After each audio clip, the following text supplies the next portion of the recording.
Level 10.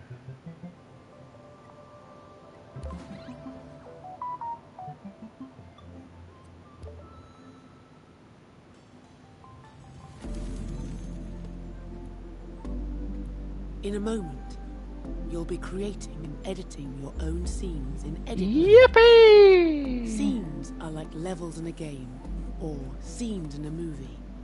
They're made up of elements. Elements are like props, sets, music, effects, and characters. Anything that you can build inside a scene and save to the Dreamiverse. Scenes are connected together to form dreams. And these dreams can be found when you go dream surfing. Hell yeah.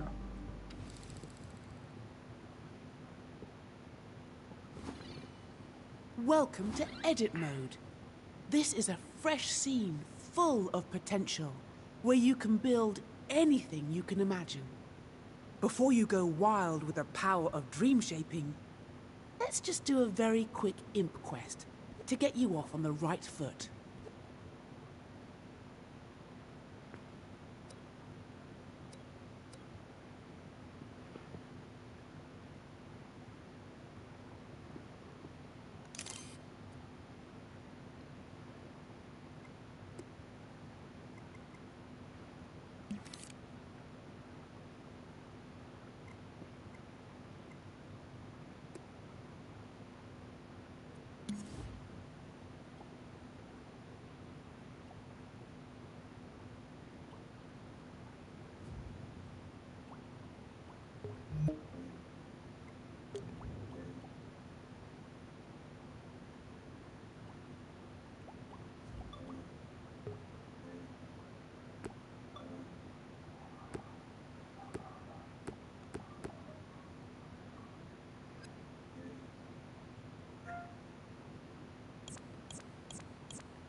Nice.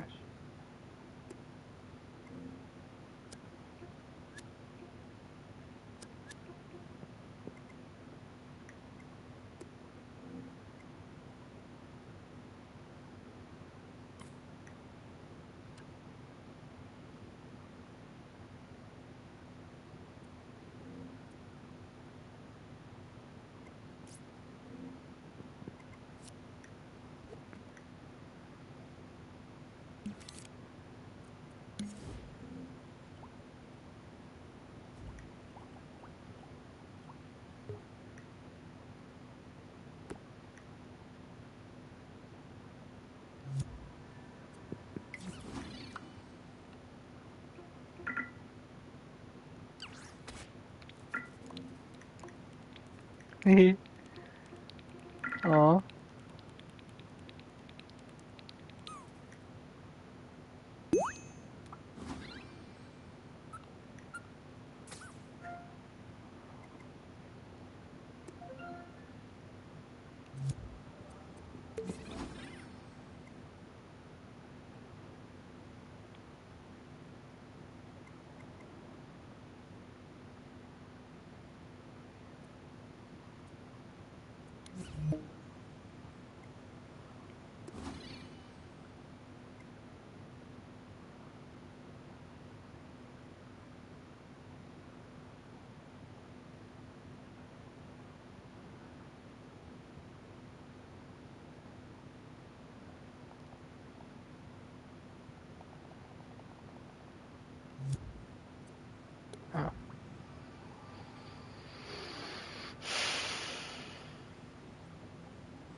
The chick. Perfect. Yeah, great.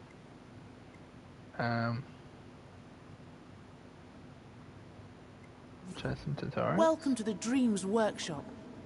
Have a browse of the tutorials, That's what I masterclasses, was and how-to meaning videos to we've got do. here. If you're new to dream shaping, maybe try the Start Dreaming tutorials first. They'll get you up to speed with all the basics of dream shaping.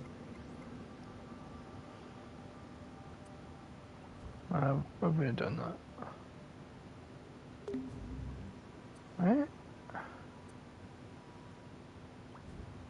Yeah, I've already done that. This one. Now you've got the hang of moving things around in edit mode, it's time to master manipulating objects. Just as well, because Connie's friend Cuthbert fell asleep in the Dreamiverse and I got know. stranded. Yes, he's a cube with legs. Connie didn't choose her friends. I did.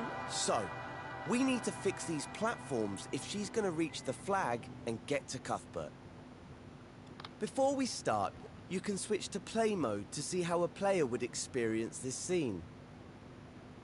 You'll always need to test things out in play mode while dream shaping, so it's a good habit to get into. Press the options button, then select play mode with X. Its icon looks like a controller.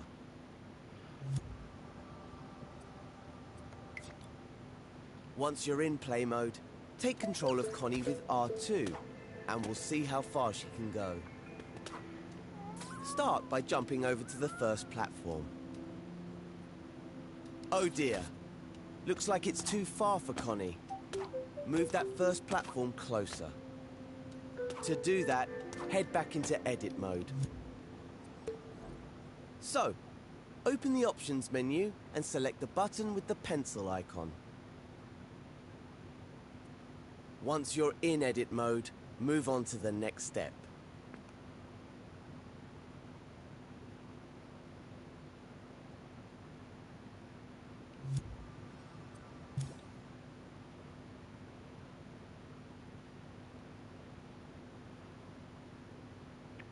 Oh.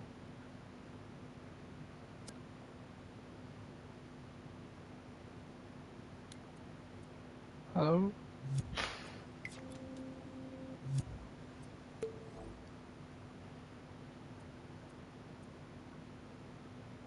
I guess I just have to...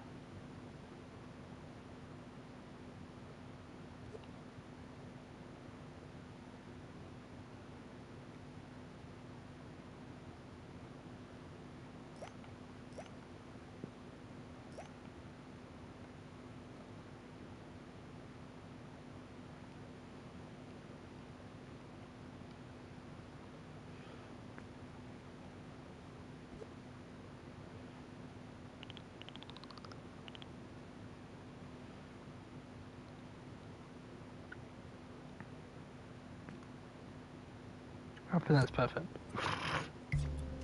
Come on. Oh.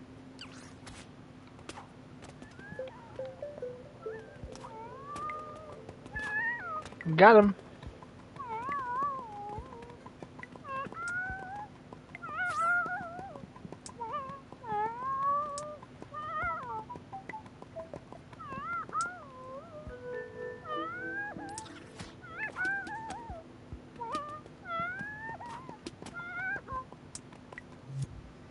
He's so pissed off. What do you want me to do, game? Oh.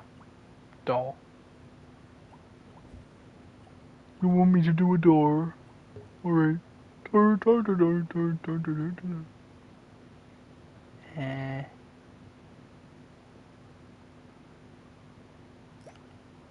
What the fuck? And why exactly would you do that?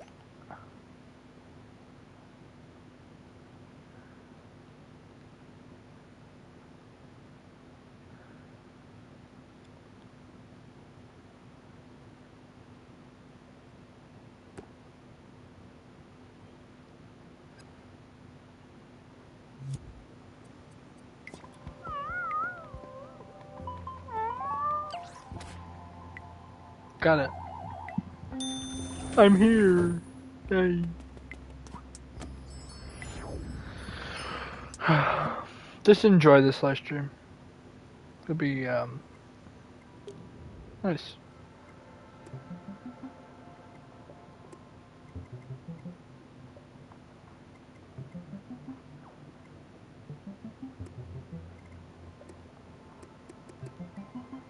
Now you've got the hang of moving things around in edit mode.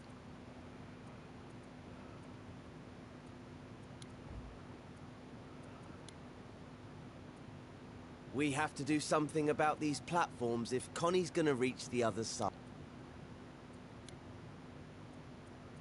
Now that the first platform's in position, let's test it out. Open the options menu and select play mode. Let's sort out the next platform now. It's the middle one that's lying on its side.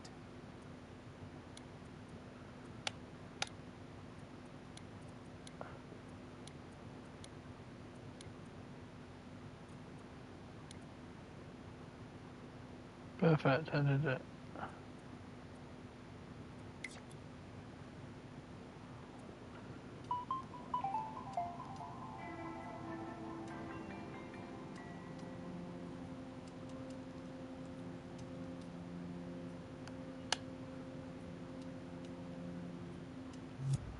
Okay.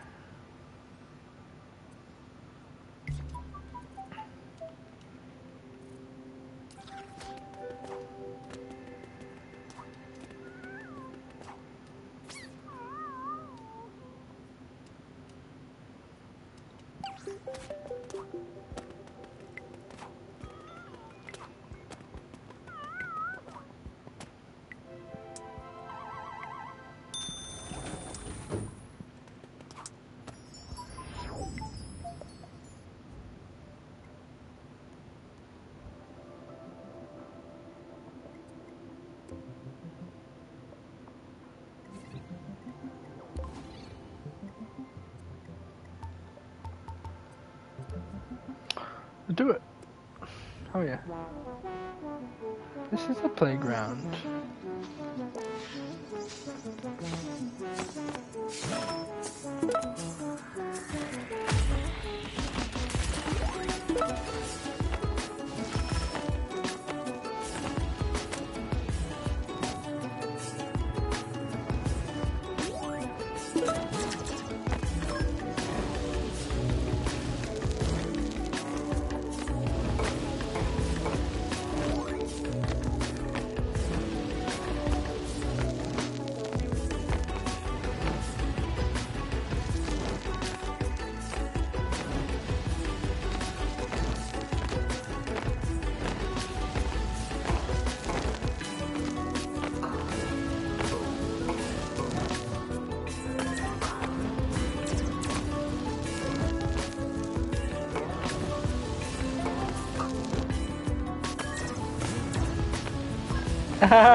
Ah, come on.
boy. This one. Then. What?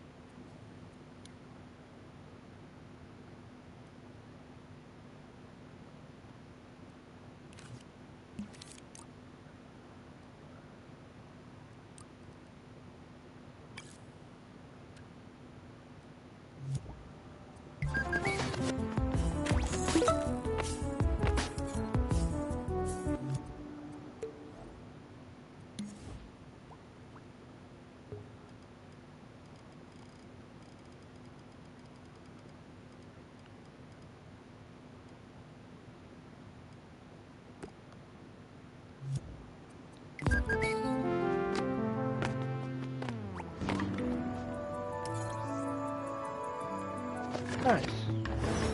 Wackity. Yippee! Sure. I don't know. Scene. Interactive. Sure. I don't. Doesn't matter.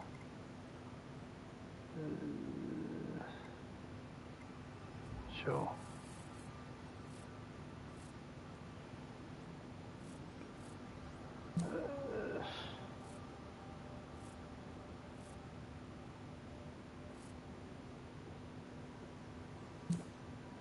Whatever. Yes. It's fine.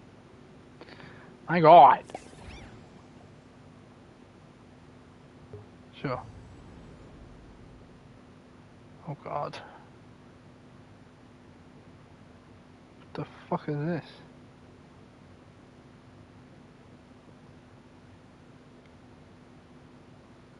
Oh, Jesus.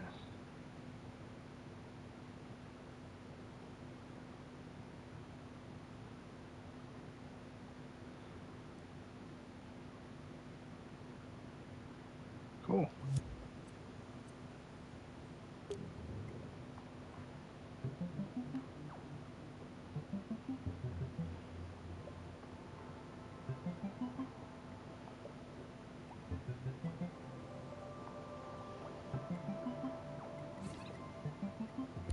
Oh, mini golf.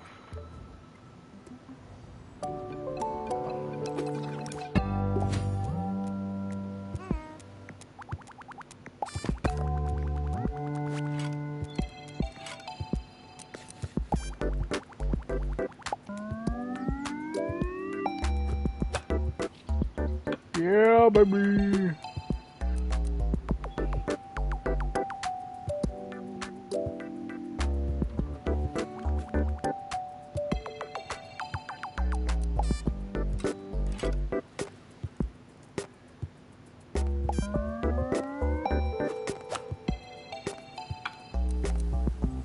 Oh.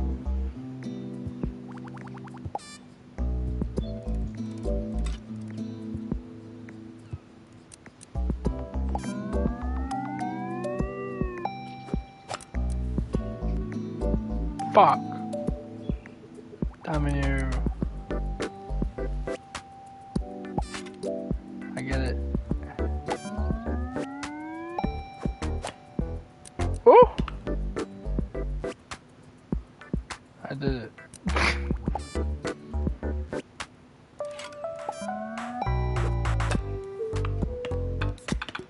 Oh, come on!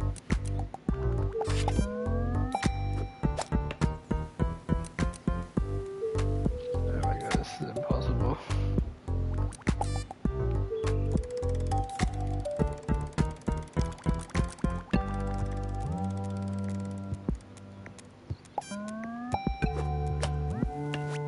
Yay! You did it in 7.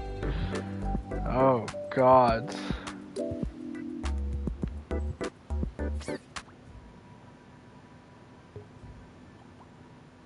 Try it. Welcome to mini golf. Okay. Uh-huh.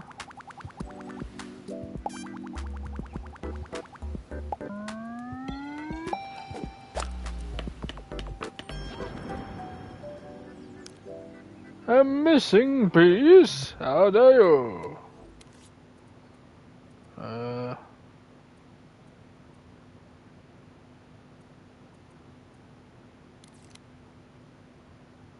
What's this one?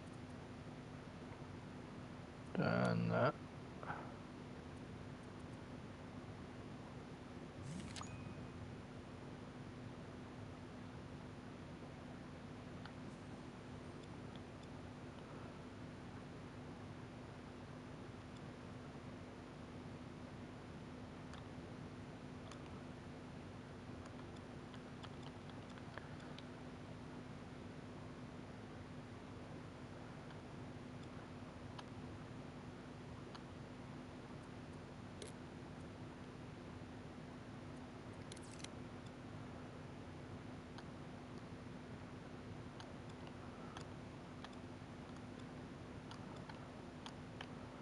I'm doing it.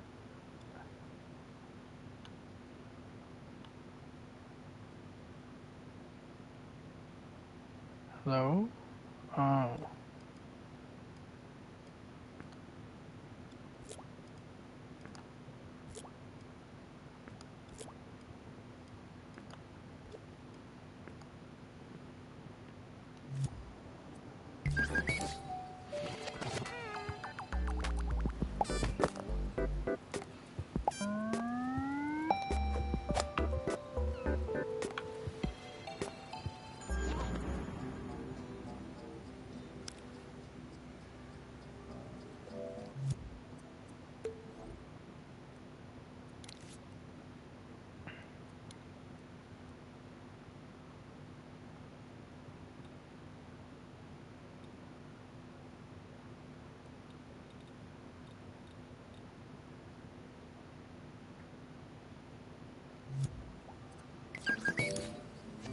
Nice. Bah! Sheesh. Another gap to fix. Go here. Gap. Let's go.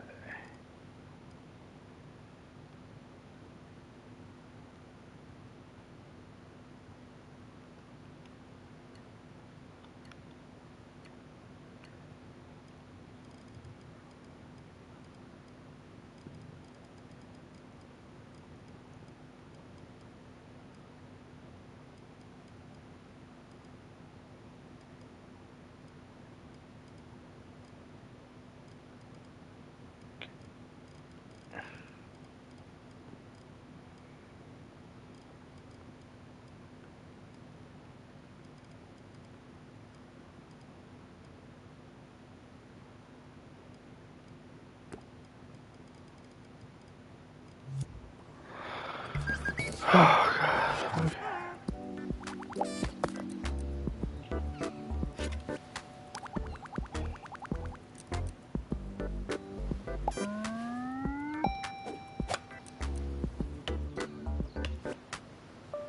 Oh yeah. High friction. How dare you?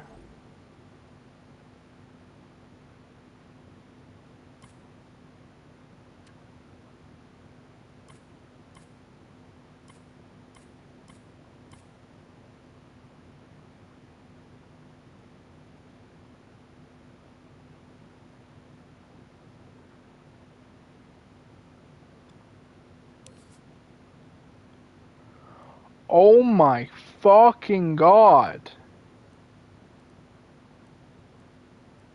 Jesus Christ.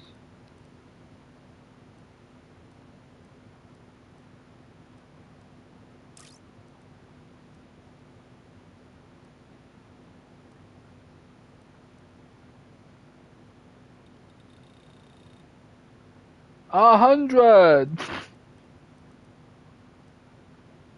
Yeah, perfect. Yeah, good. Make money.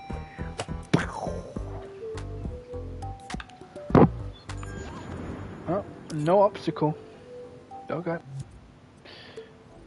Investigate, obey, what we're doing.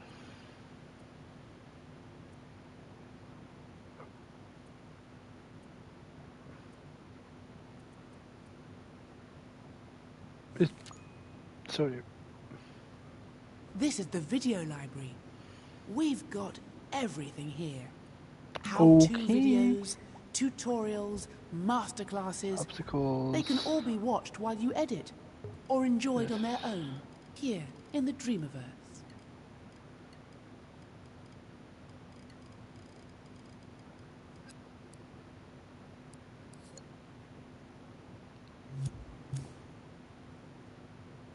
Um.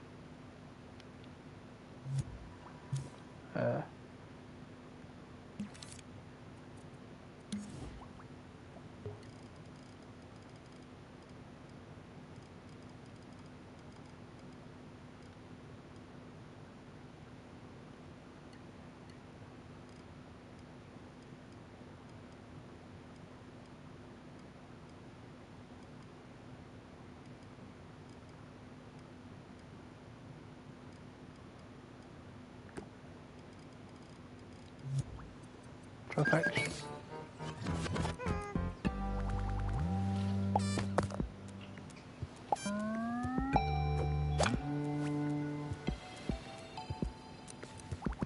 What?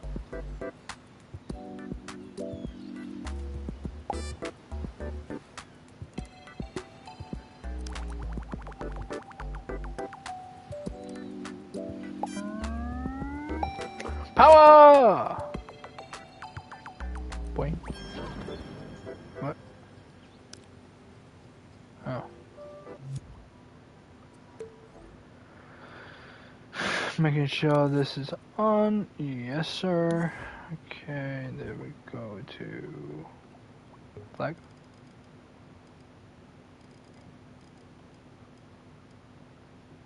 Oh.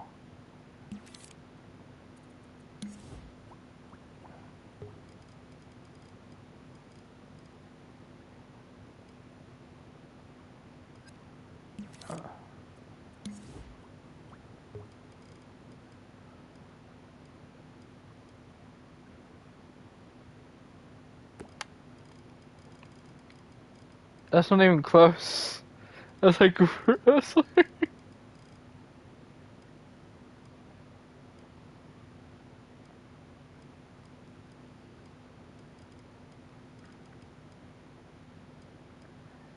put it down the fucking hole.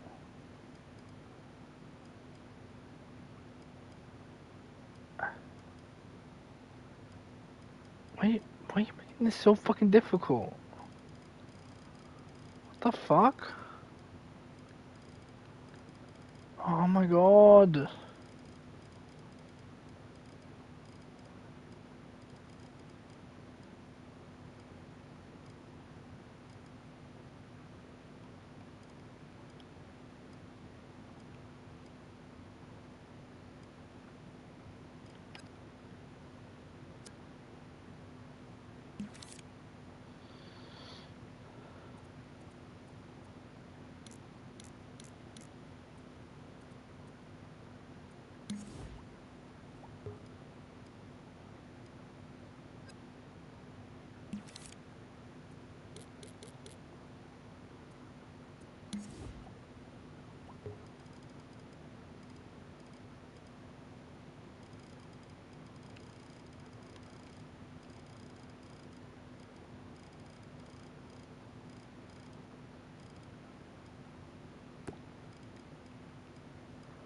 Down there.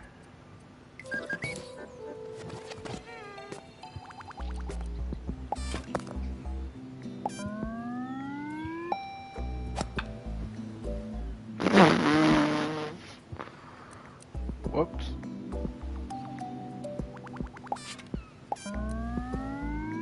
Full metal!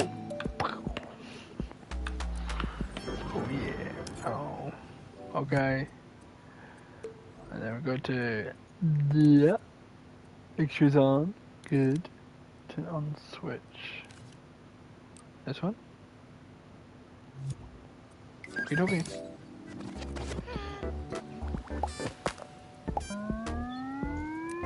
Full metal!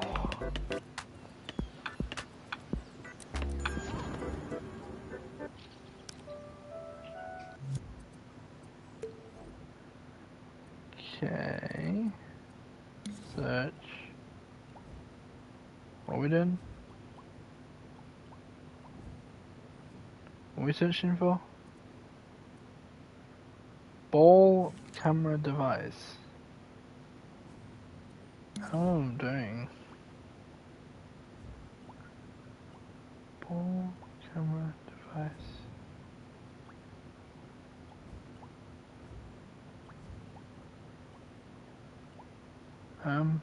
What?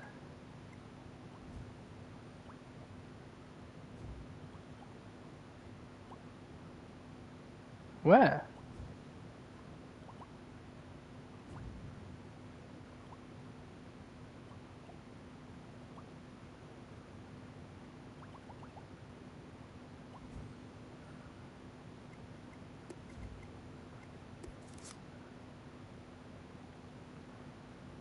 B O camera.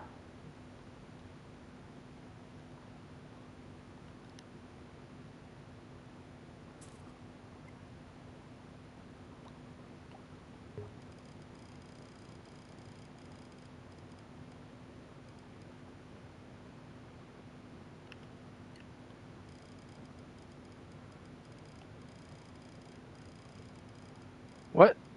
No, that's not what I wanted.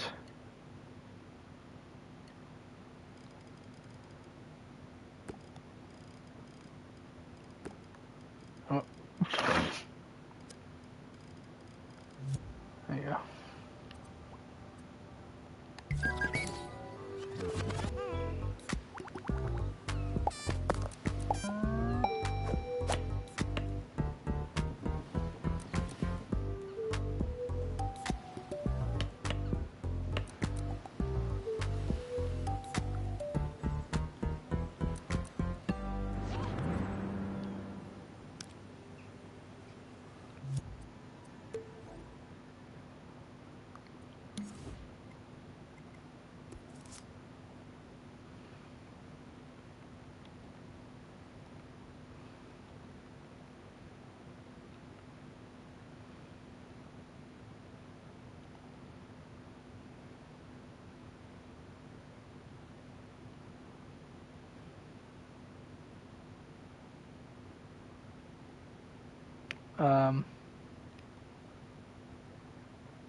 Why doesn't it even exist? Yeah, I know. What? Stamp ball nudger. It's not there. What are you on about? Please help. Oh, it was in here the entire time. I'm so bad. Anyway.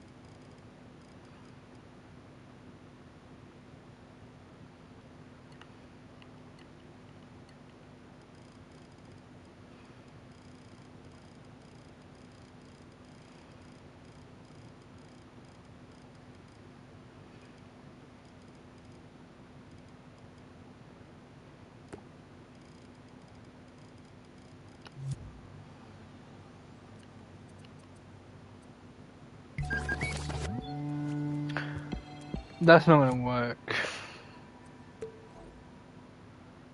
That's fucking awful.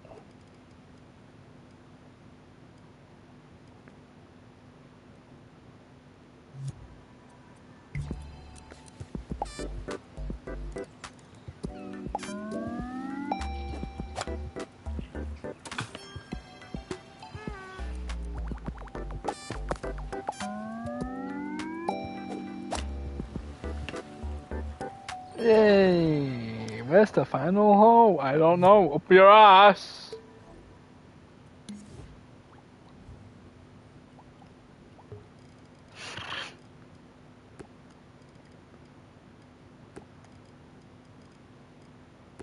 That's the final hole. Just in case I miss it, you know. I don't know. Oh, I don't know which one to go for. Yeah, I did it.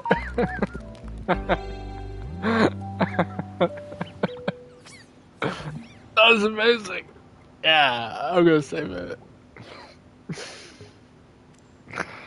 Sure. I don't know. Yeah, this was. So many go. Foundation. No, I'm good. Okay. Start dreaming 1. Sure. Do some dreaming. Whoa! So, you want to learn the ropes of dream shaping. I guess. But you don't know where the tools are on the shelf. True. Or how to use that intriguing gadget.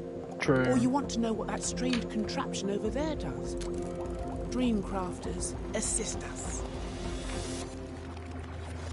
Ah, hello, architect. Hello, engineer. Hello, Pikachu! Queenie. No. Why are we squirrels? Just a temporary physical form for you. I like it. It's cute. Well, thank you. It's better than the last one. Yeah, at least there are no tentacles this time. Now, show Ayo, this what? dream shaper how to unleash their creative powers. Done! Follow me, Dreamer. Oh, it's so exciting that you're here. I have been really looking forward to this. There's so much to show you. Gameplay, animation, art. There's no limit to what's possible. That's my alien so sad. Let's go to this one. Now you know how to grab, rotate, and scale objects. It's time I showed you how to clone things. Cuthbert has managed to get himself stuck again. Luckily, I set up this scene so that we can use the clone tool to rescue him. How fucking dumb are you, bruv? With this tool, you can make exact copies of anything in the scene.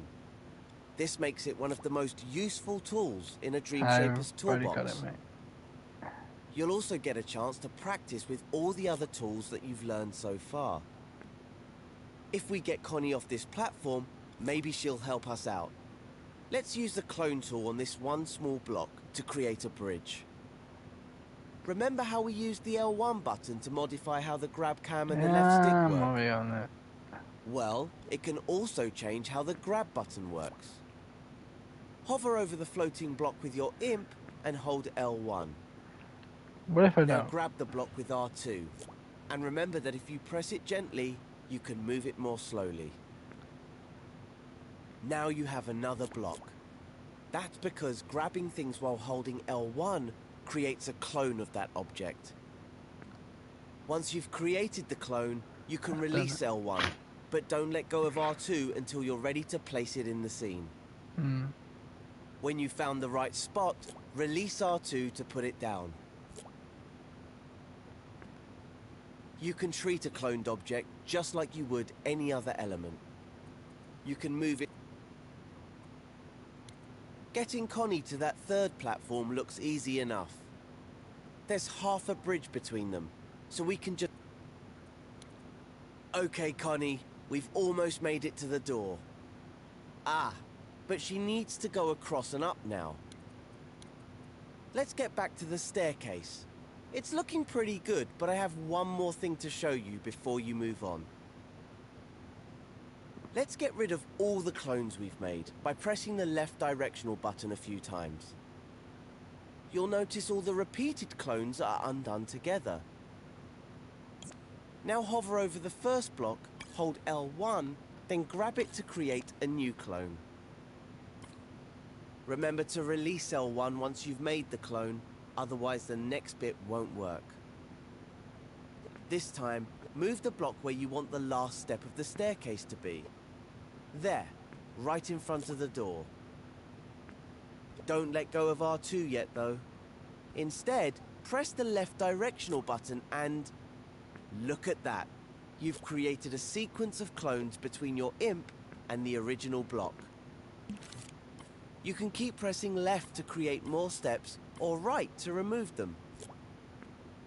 Once you're happy with your staircase, let go of R2 to place it in the scene. You can create incredible shapes with repeat cloning, so feel free to experiment.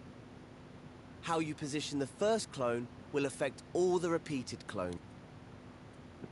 I've done it already. Play it. Oh shit! Whoa! Epic sus boy.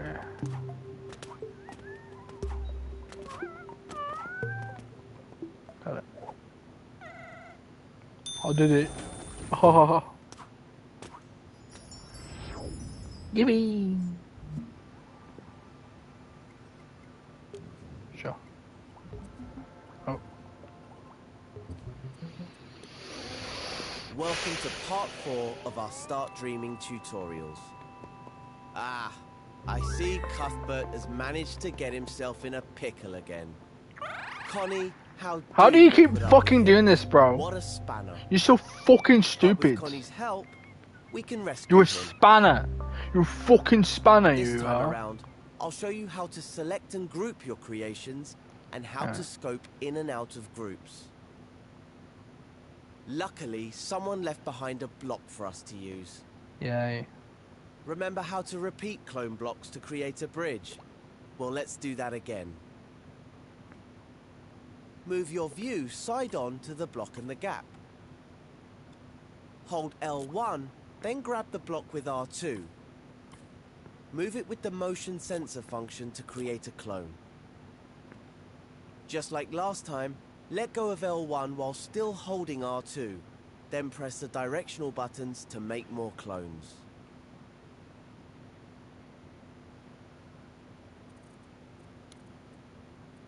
If you rotate the first block a little before you clone it, you can make an arch. Use L2 to make the first block angle up slightly, then make the clone angle down. Press the left directional button to repeat clone, and the clones will line up to make an arch. Amazing, right? Let's quickly test that in play mode. Looks great. Yeah, Switch sure. back to edit mode, rewind time, and go to the next step of the tutorial.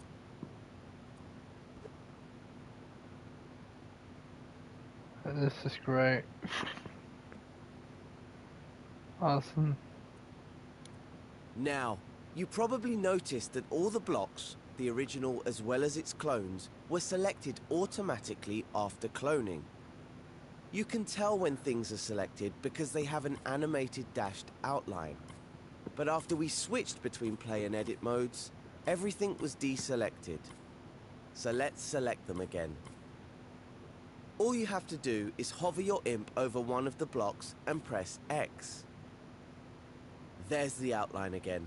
Now do the same to the rest until the whole bridge is selected. Can you see how each block has its own outline, with a double line where they meet? Yes. That's because they're still individual elements. You can deselect them one at a time with X, but it's much quicker if you deselect them all at once with circle. Give it a try. There's also a faster way of selecting multiple objects. Just select one as before, but this time keep X held down. Now move your imp to select the others. Better than selecting one at a time, right? So much faster. The great thing about having multiple objects selected is that you can manipulate them as if they were one object. For example, if all the blocks are selected, you can clone the bridge sideways to create a double bridge. Plenty of room for Connie to cross it without falling off the edge. Try it in play mode. I don't see anything wrong with this if you don't. Once Connie is across the gap, go back to edit mode and move on to the next step.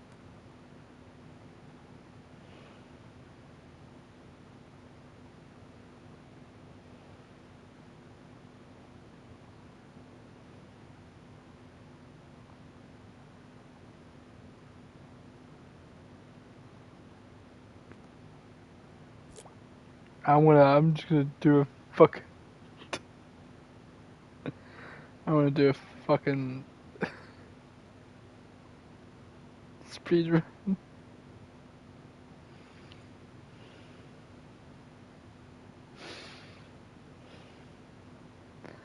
And I can't find this feeling anymore.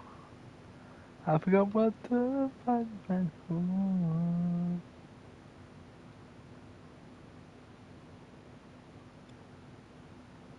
Forever.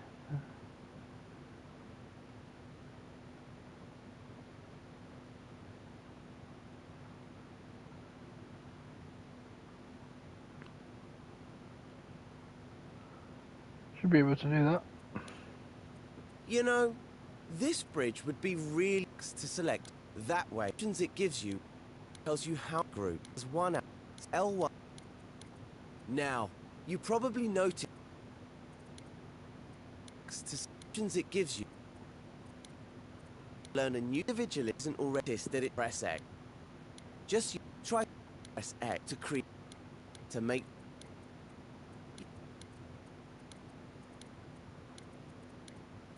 Is your staircase working? But from it, saving to make sure.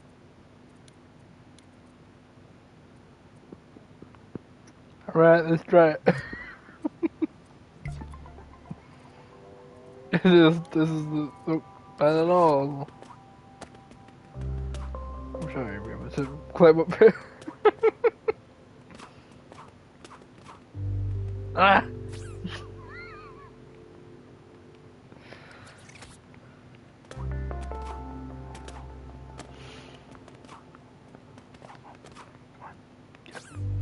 Fuck.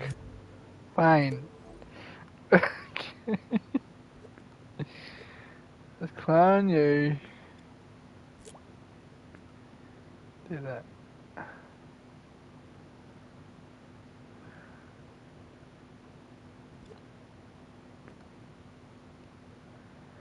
Cause I can't fight this feeling anymore. I forgot what love was running for. That might be enough, but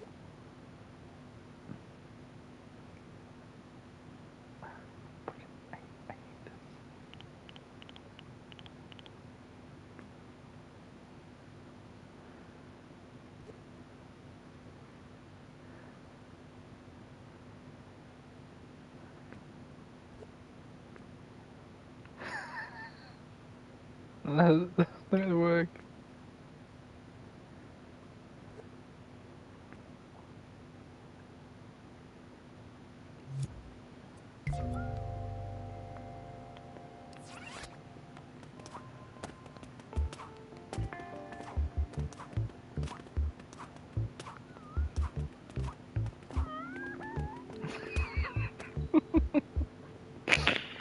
I get it. That was great.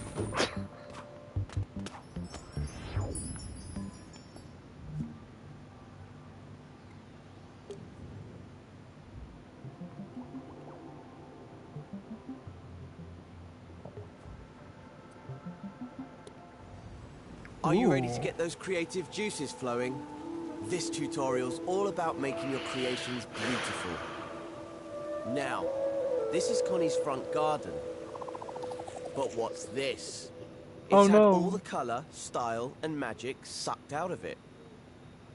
But not to worry, Connie. We can help make the Yay. garden pretty again with the power of dreams. Just to start you off, all the lighting's already done. We can learn more about that later. And because I'm ever your servant, I've also grouped some of these objects just for you. It'll make editing them quicker and easier. So what does the garden need? Well, it could do with some colour, texture, and movement. Luckily, the coat, style, and effects modes are the perfect tools to do that. They don't create new objects.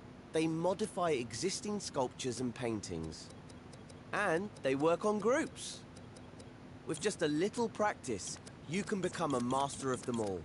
So let's start by adding some colour with the tint tool. Open the assembly menu with the square button and go to the modes menu. Each mode has its own set of tools and options. The tint tool is in coat mode. It has an icon that looks like a pot of paint being spilled. Select it by pressing the X button. As you can see, the assembly menu has now been replaced with the coat menu. In the top row, you'll find options and helpers. Along the bottom, you'll find the tools. Now, which color to use? Open the colors menu in the top row of icons. These are color groups. You can expand a color group with X. Each group contains more shades that you can choose from. I'm going to find a green for the foliage, but if green's not your thing, you can experiment. Is the menu too long? You can scroll it by grabbing it with R2. Pick a shade, or if you fancy a more painterly or organic look, choose the tumbler color at the end of the group. That will apply a random shade that changes as you work. When you've chosen a color, you're ready to go to the next step.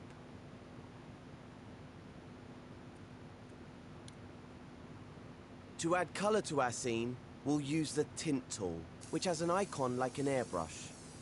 You can manually select it in the tools menu. But in coat mode, choosing a color from the colors menu equips the tint tool automatically. See the airbrush icon on the tip of your imp. The tint tool recolors objects, either tinting or completely covering their original color. Just press and hold R2 to tint the objects at the tip of your imp. No need to select or scope into anything. The rounded clumps look a bit dreary in this scene. Let's add some color. You can see that the longer you hold R2, the stronger the tint gets. And with a tumbler color selected, it will cycle through different shades. If you make a mistake, you can undo using the left directional button. Or set your tool to subtract and you can detint. How do you do that? If you press triangle while the tool is active, your imp will change to an outline. So now it will remove tint instead of adding it. And that works on pretty much all of the coat, style, and effects tools. Just press triangle. Good job. Now your scene is beautifully cut. We need to leave coat. Or you can use a shortcut. Icon is an S-shaped brushstroke. All sculptures and paintings in Dreams are made up of flecks, and style mode is where we manipulate them. For example, notice how the objects in this scene look smooth. That's because their flecks are small and tightly packed together. We can make them more textured with the looseness tool. Select the looseness tool. It looks like a blurry circle. Now try using R2 to loosen some of the foliage in the scene. Don't hold back.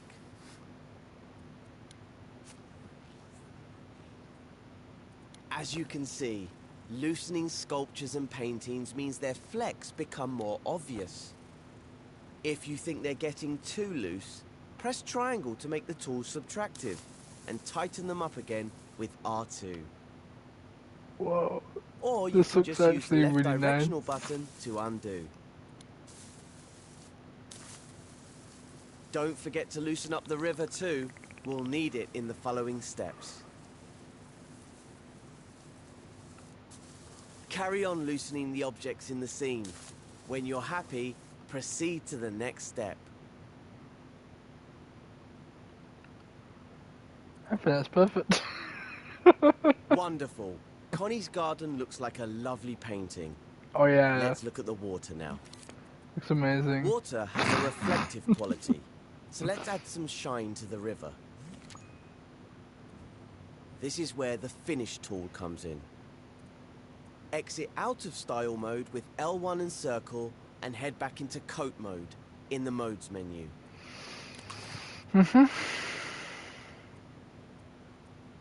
Next to the colors menu in coat mode, you'll find the finishes menu. Select it with X. These finishes change the way objects react to light in your scene. Ew. Using finishes, you can make Why is it objects glossy? shiny, rough, metallic, or even translucent. Now you can choose your finish for the river. Let's see. Ah, yes. How about shiny wax? Wax, my finishes favorite. are translucent, and the shine will give the river a reflective That's surface all? that will catch the light. Apply the finishes before using R2. Remember that you can revert your changes by switching to subtractive mode with triangle, or by using undo. Try editing the finish on other groups and objects in the scene. Continue to the next step when you're ready. Uh-huh. Our river looks nice and shiny now, but something's missing. Oh, it looks so It doesn't shiny. flow like water does. But there's a magical tool for that in effects mode. It's called Really? the flow tool. Leave Oh, code mode no. if you haven't already, and enter effects mode. Now I'm boiling The everything. effects mode icon has some twinkling God. stars on it. I'm blowing it. And I'm Alongside waving the it. flow tool, you'll notice other I'm animated effects that you evaporating can apply it. to sculptures or paintings. And I'm But for rubbing now, we'll it. pick the flow tool. Its icon is a tap, Uh-huh. or a faucet if you're from the US. Press X over the flow tool to select it. And use R2 to apply it to the river. Isn't that lovely? It looks In lovely. effects mode, you can preview the flow effect even when time is paused. But if you leave effects mode, you'll need to click R3 to see the effects in action. When the river's flowing at the right speed, you may notice something a bit odd. It's flowing the wrong way. Let's fix that using another tool found. Shut up. This scene is really coming together. Uh-huh. Now that the scene is looking good, we should make... The scene looks so alive now, and Connie's in love with her new home. It's hard to... Let's fucking play this shit. I don't even know where my imp is.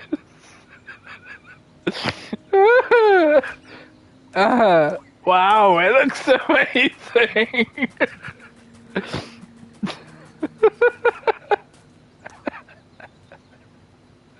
Oh my god, what have I done? Where am I going? Am I indoors? I don't know. Please help.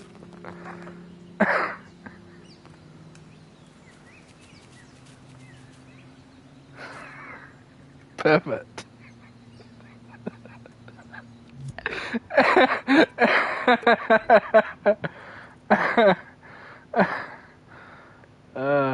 Fuck me.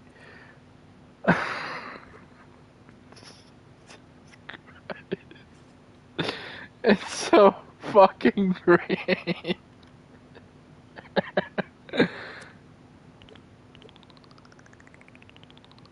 Whoa.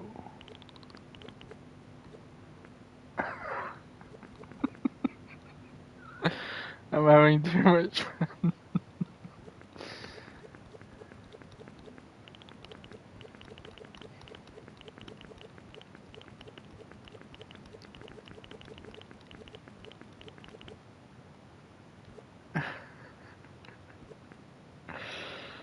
Wow, amazing. Amazing work from me. Ah, that looks so cool.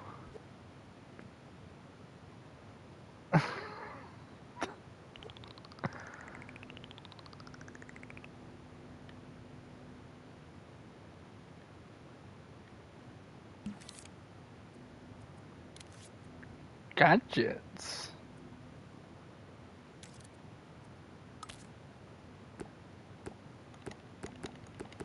Lots of light. You're gonna have lots of light. You have to have lots of light. Lots of it! Yeah!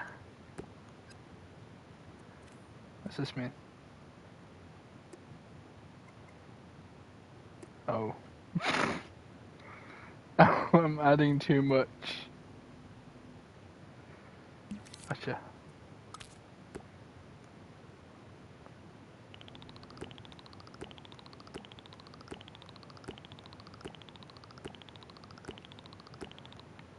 I think that's perfect. Ah, wow.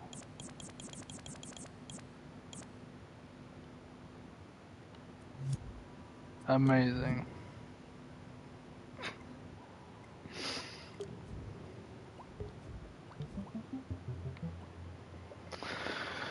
Oh my god.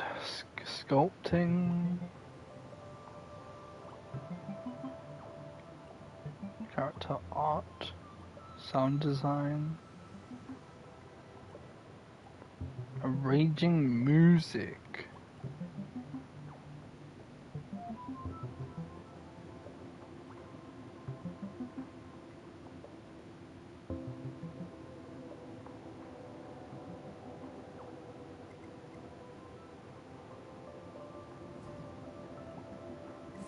Okay. I've already done that.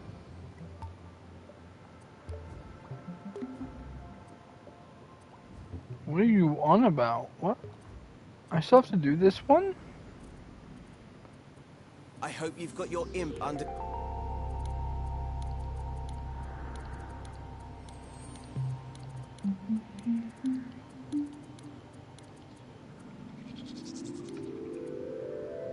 Good.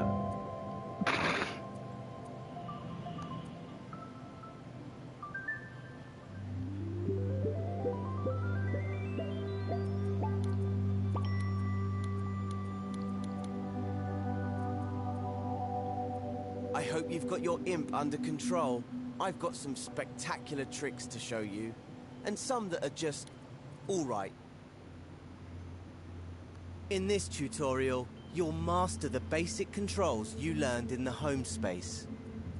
But this time, to the end, here we are. This is the assembly menu. You won't need camera controls you learned in the home space.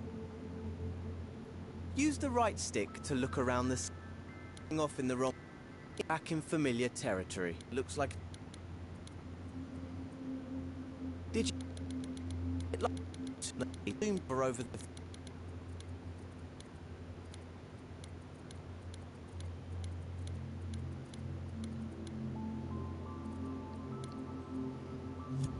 I did it. Wow, guys.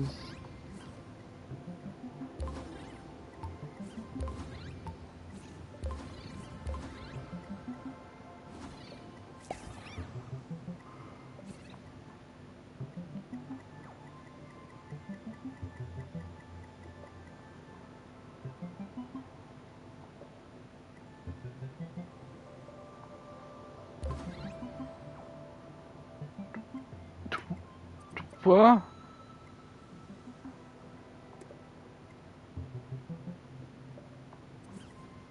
What the fuck?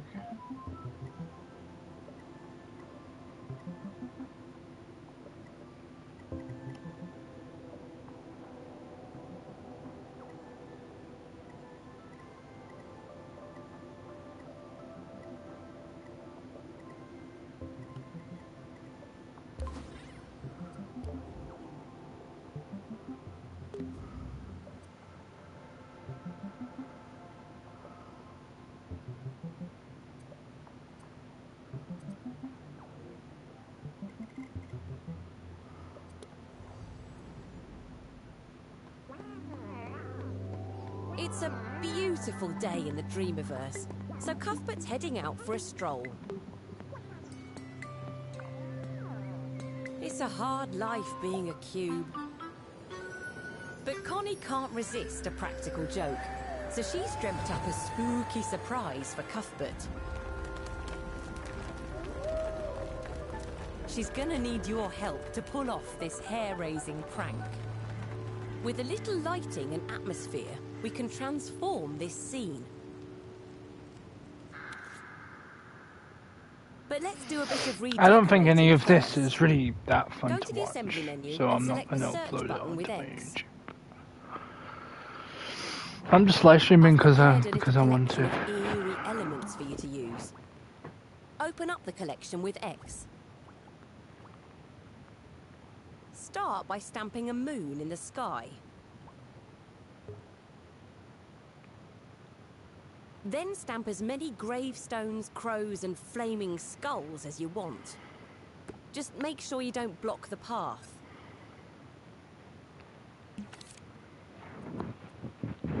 And don't stamp any spooky doors. We won't need one until later on.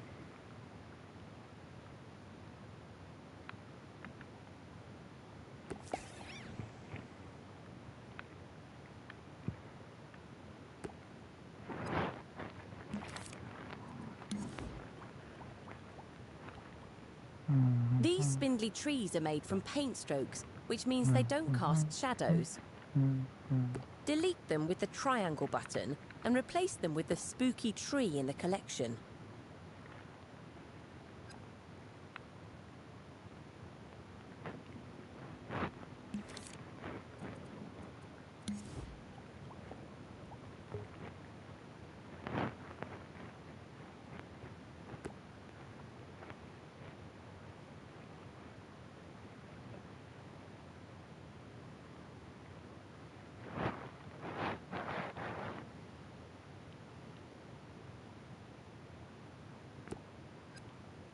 Once you're happy with the spook levels, move on to the next step, where I'll show you how to change the lighting in the scene.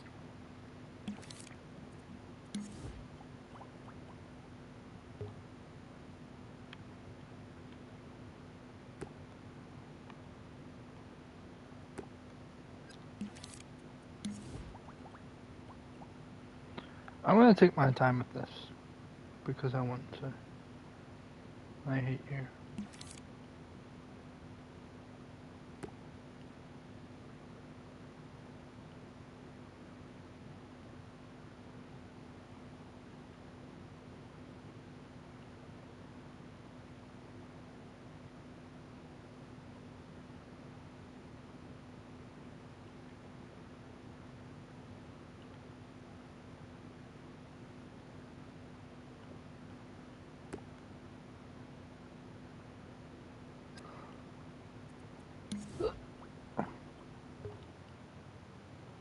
That is gigantic. What the fuck? Could be smaller.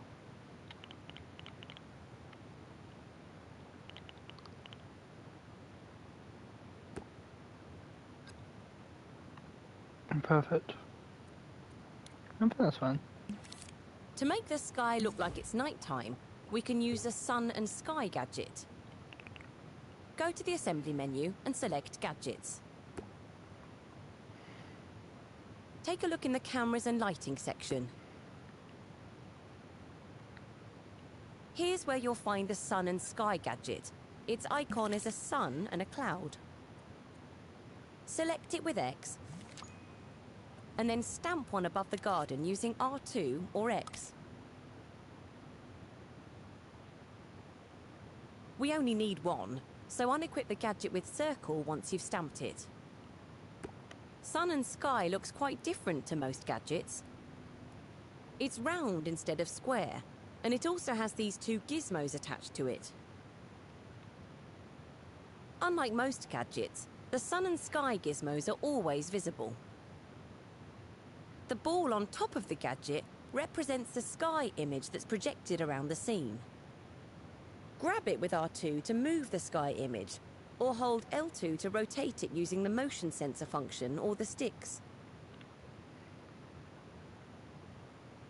Look at how the sky changes. The smaller gizmo controls the sun brightness, position, and size. Grab the sun gizmo with R2. The sun gets brighter the closer it is to the sky gizmo. You can also move the sun around the gadget to change its position in the sky. This also changes the direction of the sunlight.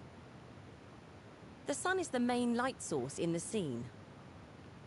You can resize the sun using the up and down directional buttons while hovering over the gizmo. Resizing the sun doesn't affect its brightness, it just makes it appear larger or smaller in the sky. Try out the gizmos and get a feel for how they change the sky. You can always undo any changes with the left directional button. Start the next step when you're ready to continue.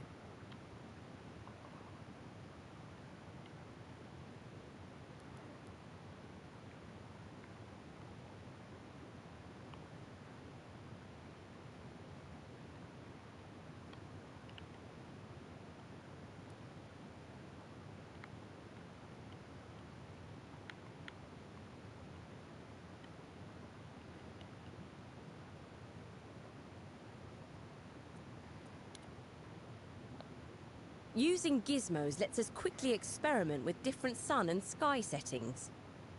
But for some deeper control, we can use the gadget's tweak menu. Hover over the gadget, hold L1, then press square to open its tweak menu. The sun and sky tweak menu has 2 pages, one for the sun and one for the sky.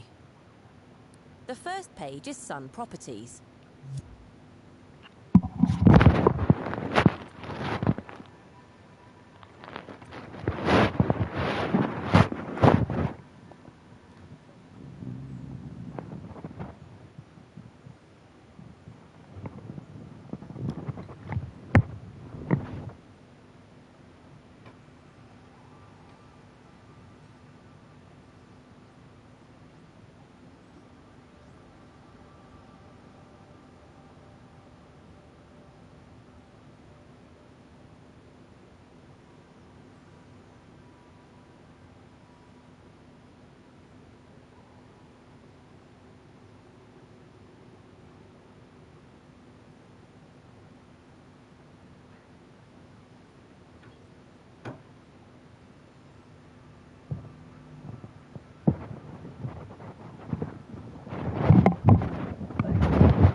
No one's watching, so it's fine. It has all the settings we changed with the gizmo. Press square deeper control. Press square to open its tweak menu. Oh. The sun and sky tweak menu has 2 pages. Deeper control. We can use the gadget's tweak menu. Hover over the gadget, hold L1, then press square to open its tweak menu. The sun and sky tweak menu has 2 pages, one for the sun and one for the sky. The first page is sun properties. It has all the settings we changed with the gizmo, as well as a few options that are only available in the tweak menu. It's so bright! Sun visible determines whether the sun can be seen in the sky, and cast shadows controls whether its light casts shadows. We're creating a night sky, so deselect sun visible. It's the button with the eye icon. Hiding the sun doesn't turn it off completely though. It'll still emit light in the scene, even when it's not visible. You just won't see it in the sky. You can change the colour of the sun using the colour picker. Hover over the colour picker and you'll see a ring around the edge and a triangle in the centre. Grab the ring with X and move the dial to change the colour. Grab the triangle in the middle to change the shade. A bluish purple should set the scene nicely. It's starting to feel a lot more like nighttime now. In the next step, I'll show you how to adjust the sky. Nice. Let's go. If If you've Just closed in the case. Sun and Sky tweak menu, open it up again with L1 and square. The second page of the tweak menu, Sky Properties, contains all the options for editing the sky. Its icon is a cloud. Select it with X. The tweak menu gives you more options than the gizmo. The first slider picks an image for the sky. Cycle through them by pressing the up and down directional buttons. Choose one that fits the gloomy scene. Use the sky gizmo to rotate the sky image. Find a position you like.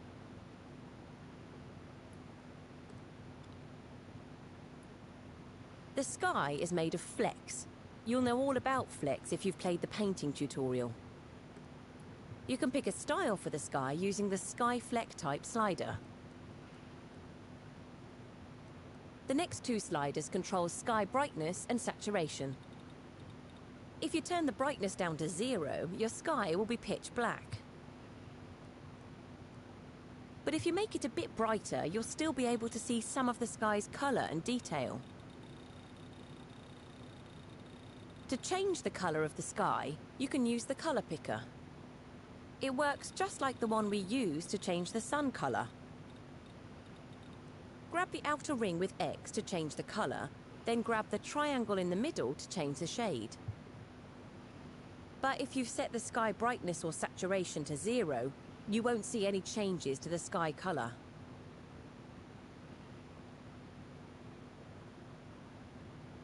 Experiment with the tweak menu settings and create a spooky night sky. Then start the next step when you're ready to continue.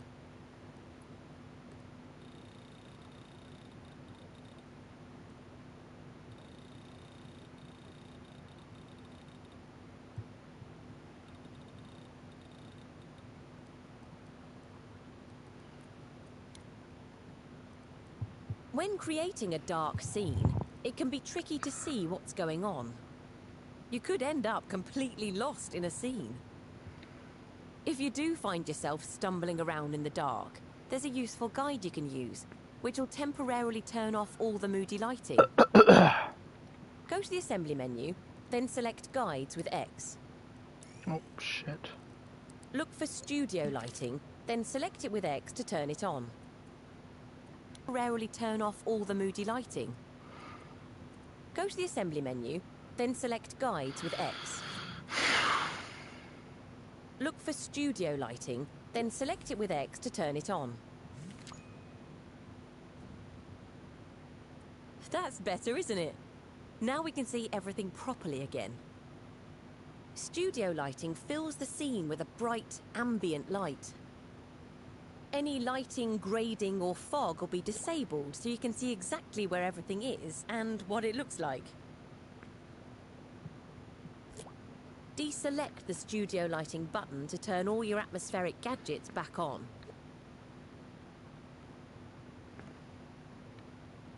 Studio lighting is only active in edit mode, so the scene will still be dark and spooky when we go into play mode. When you're ready to continue, go back to edit mode and start the next step.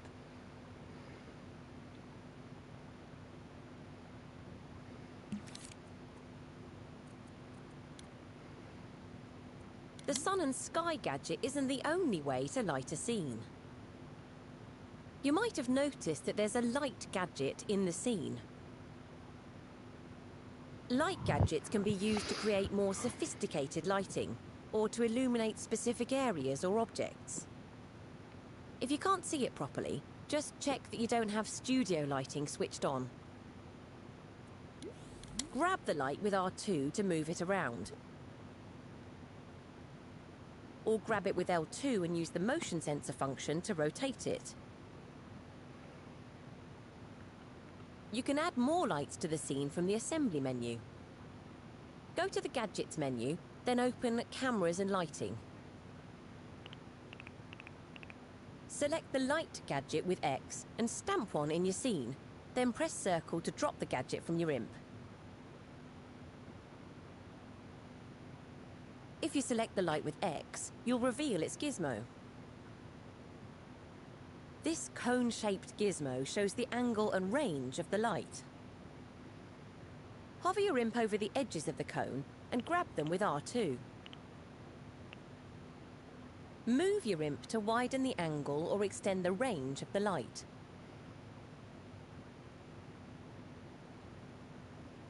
You can grab the white dot at the end of the cone to change the range, angle and direction all at the same time. You can move and rotate the whole light independently of the gadget by grabbing the positional gizmo with R2 or L2.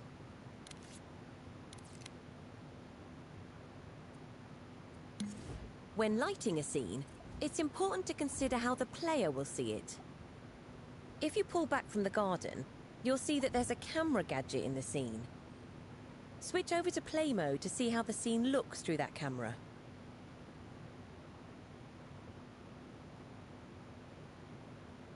Having a defined viewing angle can help inform your lighting choices. So keep in mind the camera angle when you're setting up this cone. Select the light gadget with X and stamp one in your scene. Then press circle to drop the gadget from your imp. If you select the light with X, you'll reveal its gizmo. This cone-shaped gizmo shows the angle and range of the light. Hover your imp over the edges of the cone and grab them with R2. Move your imp to widen the angle or extend the range of the light.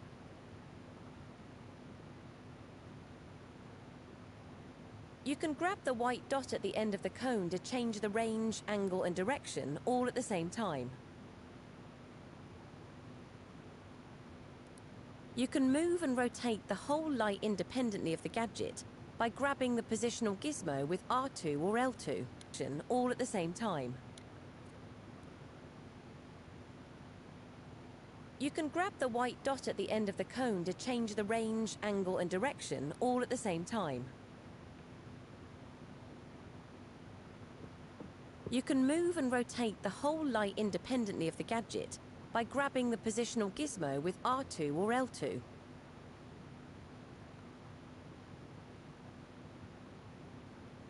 When lighting a scene, it's important to consider how the player will see it. If you pull back from the garden, you'll see that there's a camera gadget in the scene. Switch over to play mode to see how the scene looks through that camera.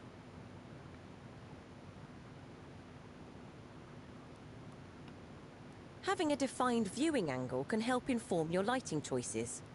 So keep in mind the camera angle when you're setting up your lights. Try editing your lights using the gizmos to illuminate an area of your scene.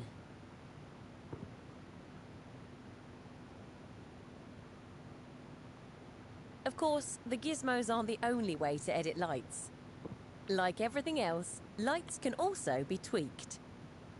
We'll take a look at that in the next step.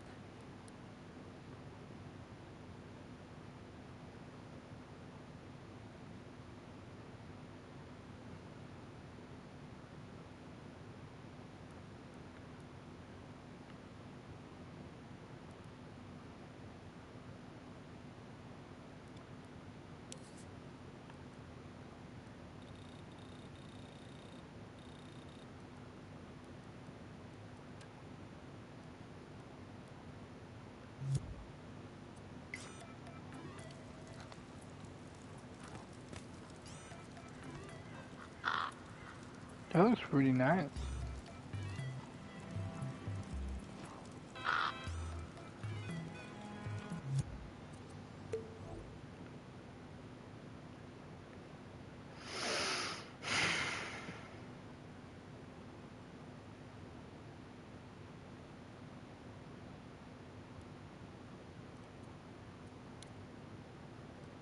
So let's take a look at the Light Tweak menu.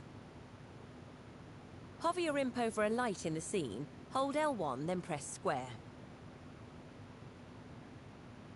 Lights can either be spot or diffuse. Spotlights illuminate in a specific direction, whereas diffuse lights cast in all directions.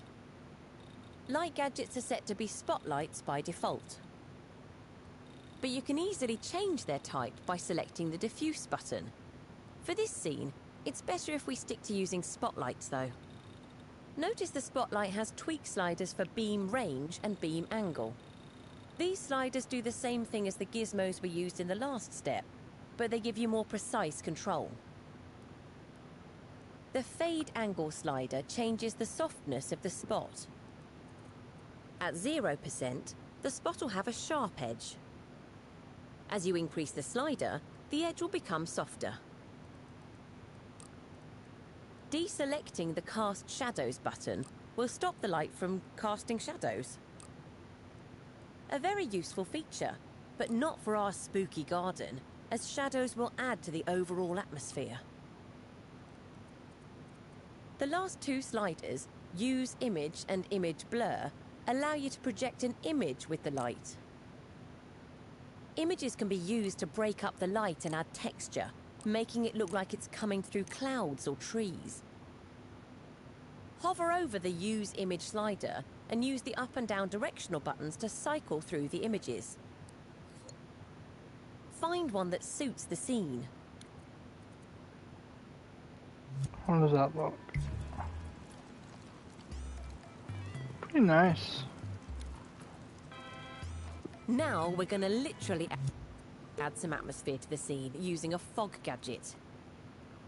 Close any tweak menus you may have open and press circle to deselect everything in the scene.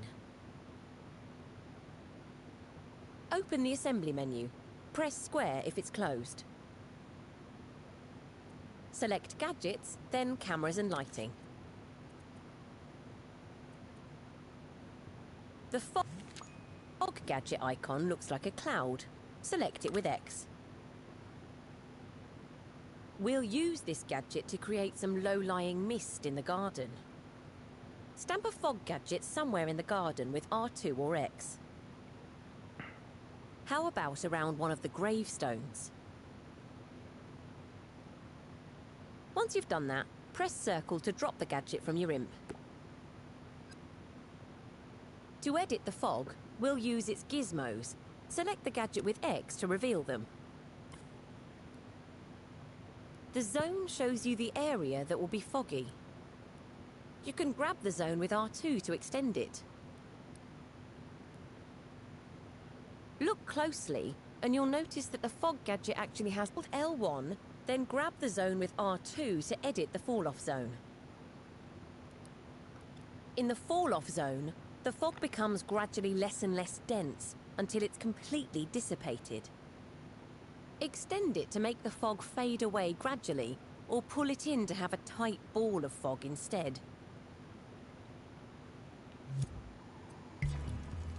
Above the gadget, you'll find a position or gizmo. Use it to This move is the terrifying. zone independently of the gadget. I'm so bad at this game. In the next step, we'll tweak the fog to change its color and density. Uh-huh.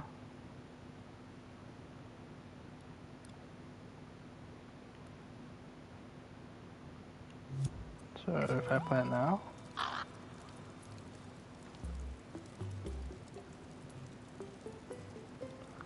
Seems no different.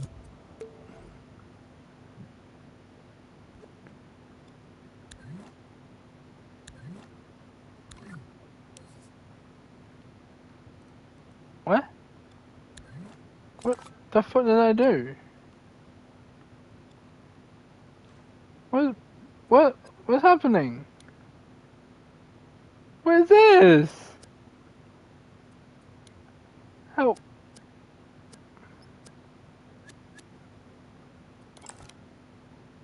Why is it in gray mode?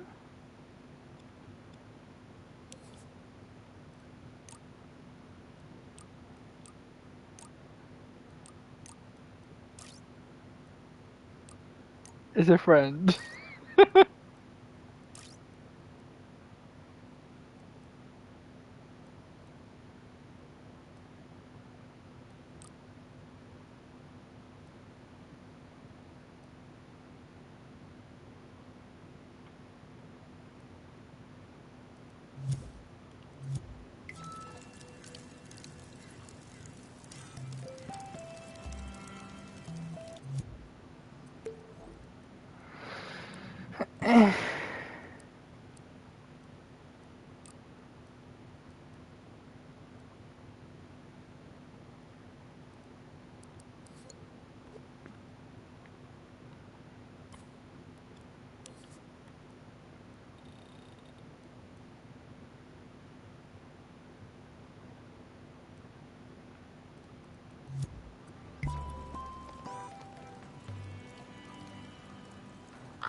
I what?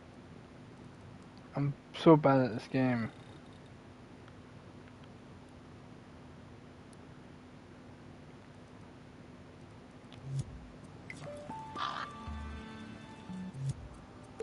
I don't know what it does. Please help. Go away.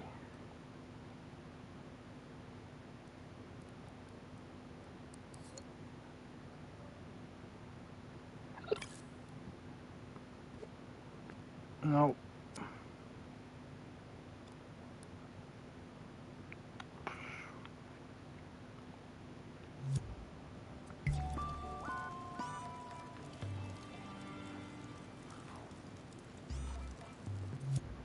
I'm just making it worse and worse.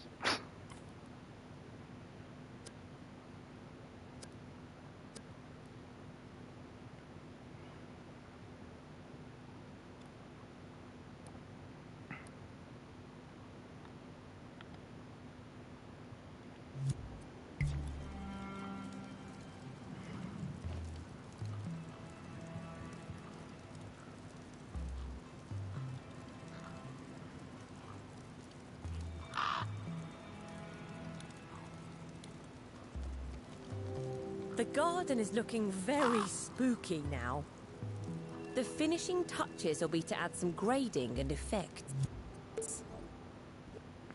Grade and effects changes the look of the whole scene.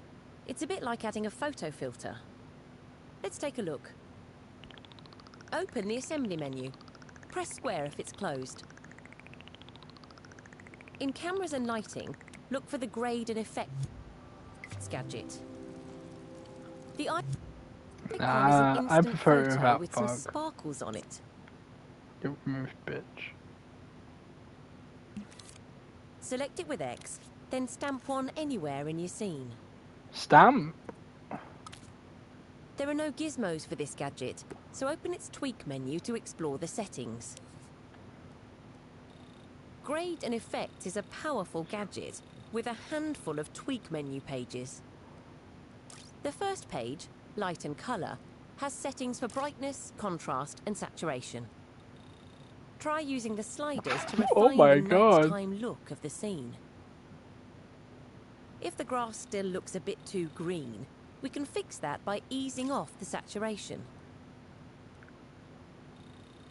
Use the brightness and contrast settings to bring out the shadows. Ooh, I'm getting chills. Everything in Grade and Effects changes the look of the scene in some way. You'll be able to figure out what most things do just by experimenting with them. Take a look through the rest of the tweak menu to see the gadget's full potential. That's quite bad, actually. Yeah.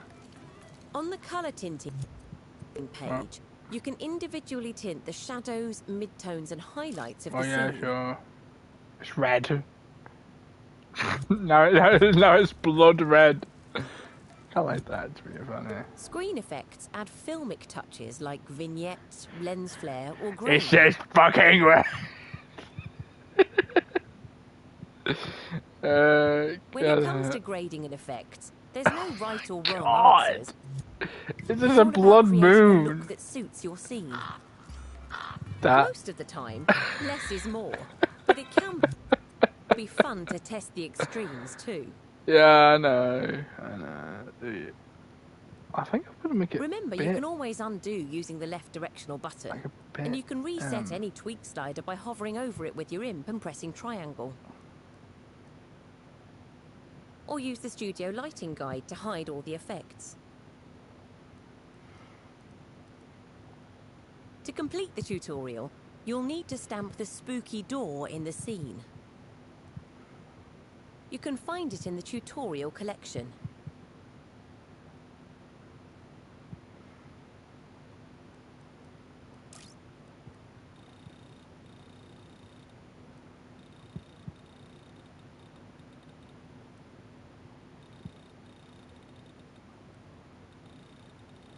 Once you've placed the door, head into play mode.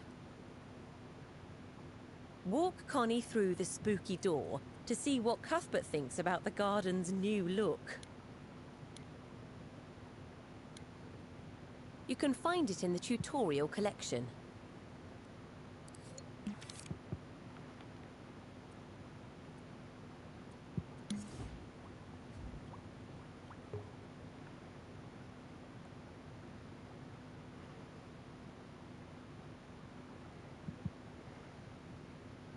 Once you've placed the door, head into play mode. Walk Connie through the spooky door to see what Cuthbert thinks about the garden's new look.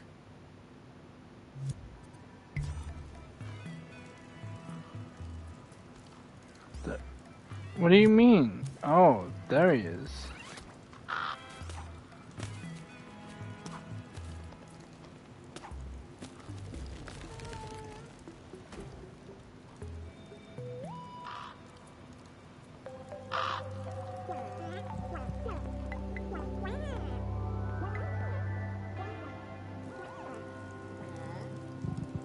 It's pretty good, I'll be honest.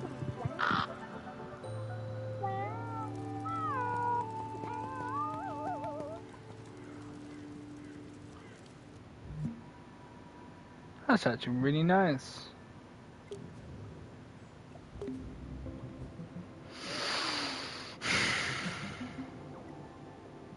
What?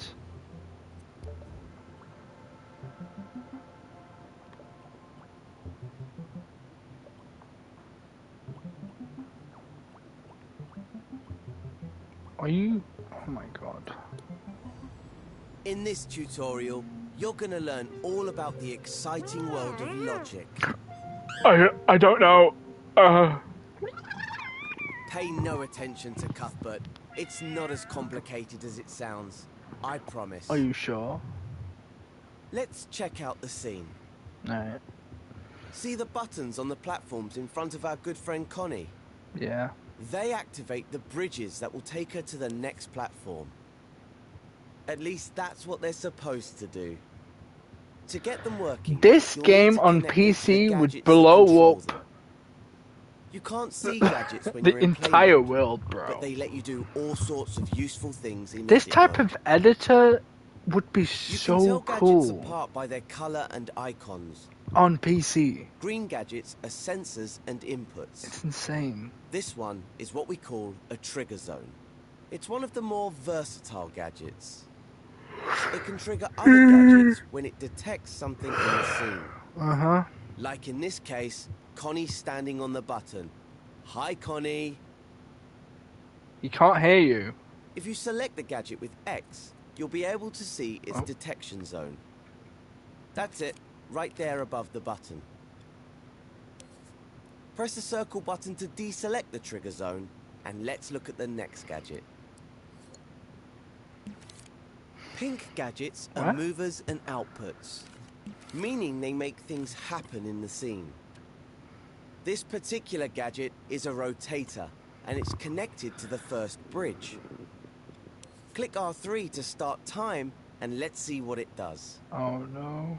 Well, not a lot right now by the looks of it. That's because the rotator is switched on. You can tell because the gadget is dim at the moment. But if we connect these two gadgets together, we can turn the rotator on using the trigger zone.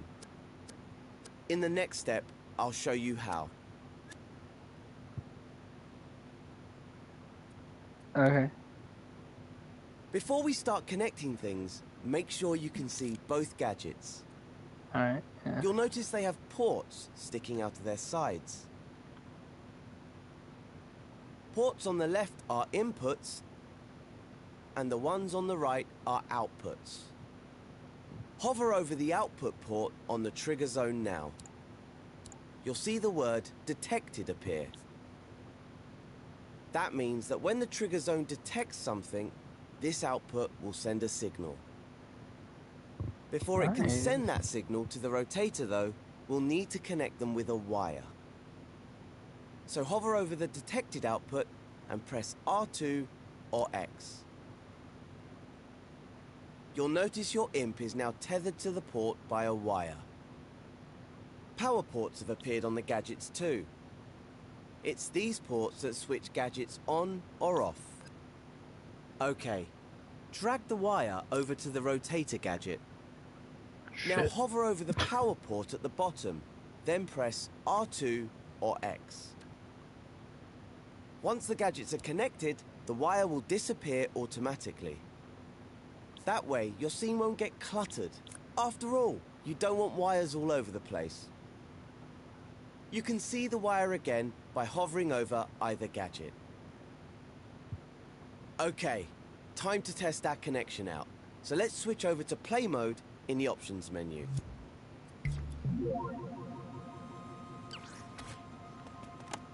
That's more like it. Now the trigger zone detects Connie when she stands on the button and activates the rotator on the bridge. As soon as she steps off, the rotator stops working. You can use the button to get the bridge lined up with the platform. I did it. Once Yippee. Connie can make it to the second platform, you can head back to edit mode and move on to the next step.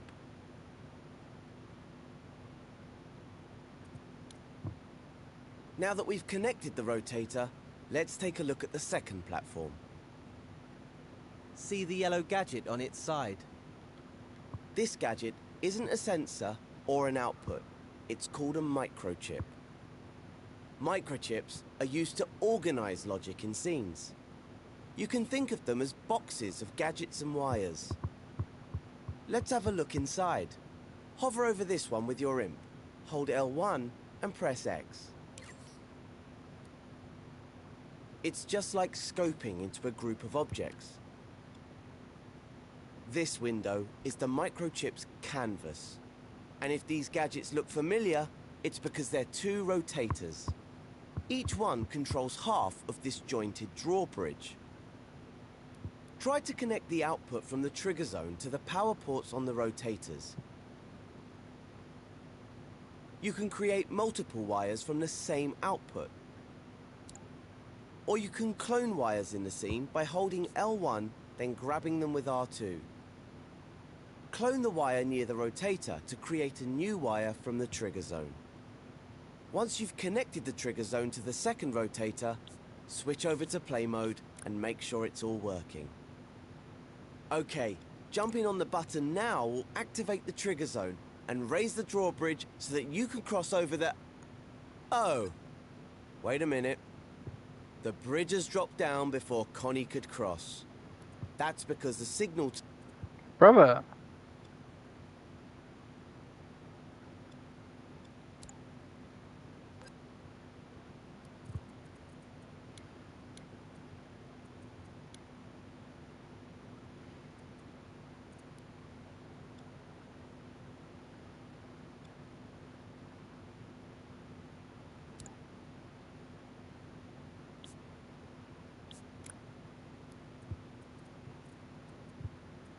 then grabbing them with R2.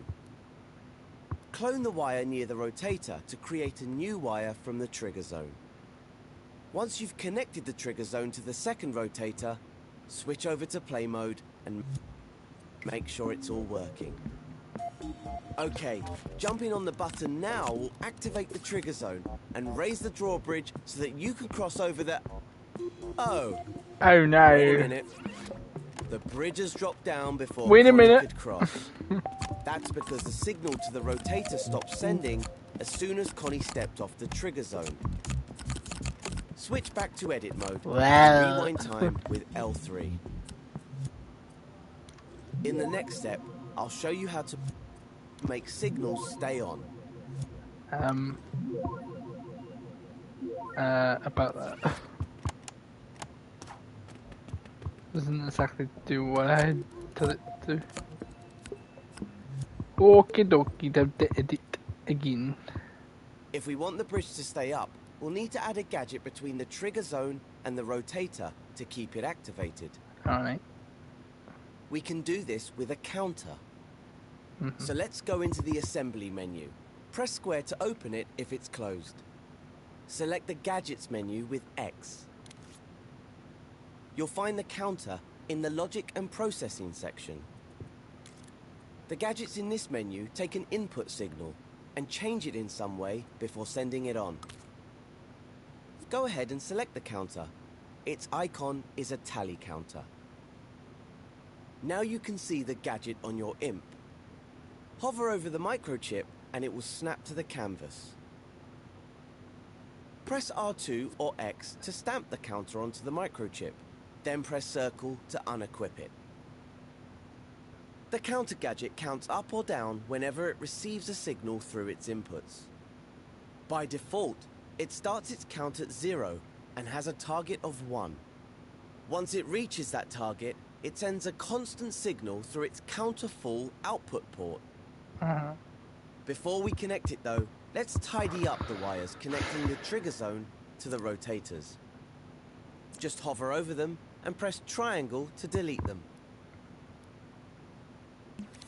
Now press R2 or X over the detected output of the trigger zone to create a new wire. Connect it to the increase count input port on the counter. That's the port with the plus sign icon. Now when the trigger zone is activated, the counter will go up to 1. And, this is the important part, it will stay at 1 even after the trigger zone deactivates. Now hover over the counter full output port of the counter. This port sends a signal when the counter reaches its target. Create a wire with R2 or X and connect it to one of the rotator's power ports. Then do the same for the other one. Time to switch to play mode and try out our new connections.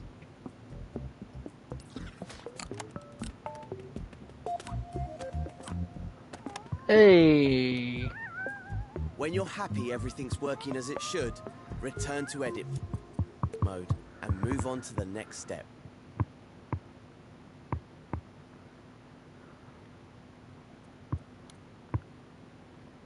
Just one more bridge for Connie to cross. As you can see, we have another microchip on the platform, so let's open it up. Hover over it with your imp, hold L1 and press X. Okay, looks like we have everything we need here. But Connie's an adventurer, so how about we make this last bridge more challenging? Adding a timer to the logic should get the adrenaline going. Oh my Once god! Connie activates the button, she'll only have a few seconds to cross before the bridge drops back down. Let's head back to the assembly menu. If it isn't already open, press square. Then go into the gadgets section. You'll find the timer in the same place as the counter, the logic and processing section. Its button has a clock face on it. Now go ahead and stamp the timer gadget onto the microchip with R2 or X. Then unequip it from your imp with the circle button. Now let's take a closer look at the timer's inputs and outputs. You can see their names by hovering over the ports. The first input is a start timer port. Once this receives a signal, it will start the clock. The second one is reset timer, which sets the time back to 0. Over on the output side, we have timer finished and timer output. Timer finished sends a signal when the timer reaches the required number. It's set to 5 seconds by default. Timer output is a little more sophisticated. The signal it sends represents the timer's current progress. If, let's say, it's only halfway to its target, the signal it sends will be half strength. So how do we connect this so the bridge only stays up for a few seconds? Well, we need the bridge to be raised while the timer is running. So create a wire on the timer output with R2 or X. Remember how we used the counter on the previous platform? We can use one here too. Just like before, connect the wire to the counter's increase count input. Then connect the counter full output to the rotator's power port. Time to see if it works. Click R3 to test it out. As you can see, since the timer isn't connected to a trigger yet, the clock starts ticking as soon as we play the scene. The bridge goes up, but doesn't drop down when the timer finishes. That can only mean one thing. There's a problem with the logic. If you'd like to figure it out for yourself, feel free to check the gadgets and see what's wrong. Or move on to the next step and we'll go through it together. Wait, But what? doesn't the timer isn't power port. Time to see if it works. Click R3 to test it out. As you can see, since the timer isn't connected to a trigger yet, the clock starts ticking as soon as we play the scene. The bridge goes up, but doesn't drop down when the timer finishes. No, it doesn't. That can only mean one thing. There's a problem with the logic. If you'd like to figure it out for yourself, feel free to check the gadgets and see what's wrong. Or move on to the next step and we'll go through it together. What did I do wrong there? So let's take a look at why the bridge stayed up after the timer everything's finished correct. instead of going back down. Remember how we used the counter earlier to remember the signal from the trigger zone? Well, now it's remembering the signal from the timer, so we need to make it forget that once the timer finishes. Let's go over to the counter gadget. Hover over the inputs to see their names. This one here is reset count. It'll put the counter back to 0, which will turn off the rotator. Hold on. So let's take a...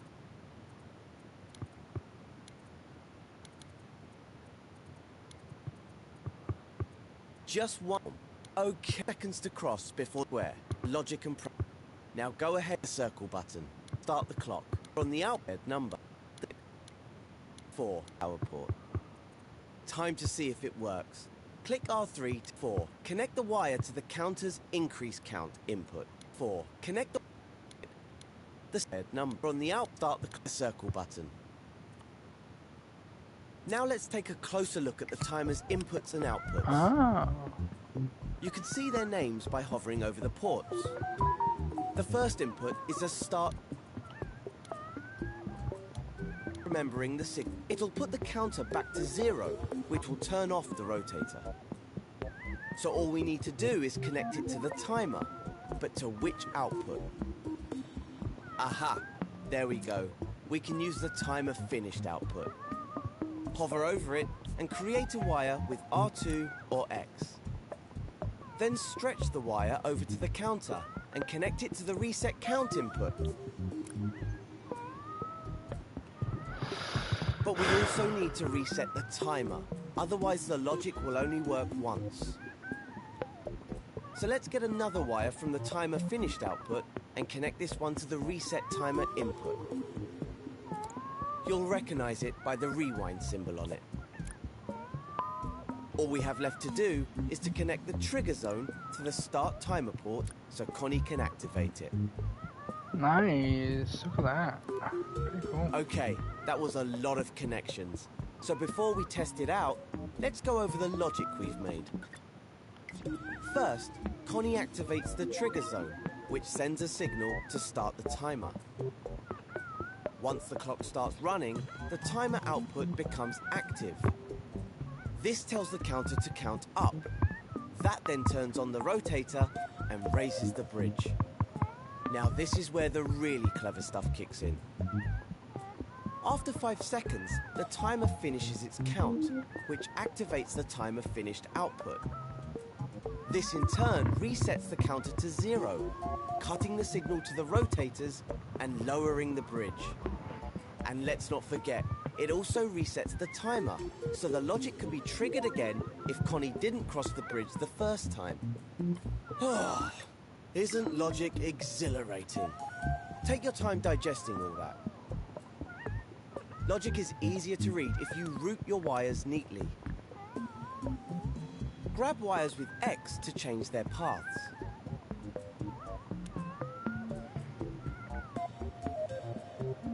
You can also move the gadgets around by grabbing them with R2.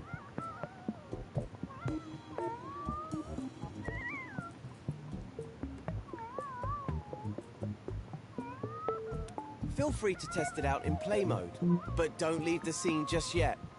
I have one more thing to show you.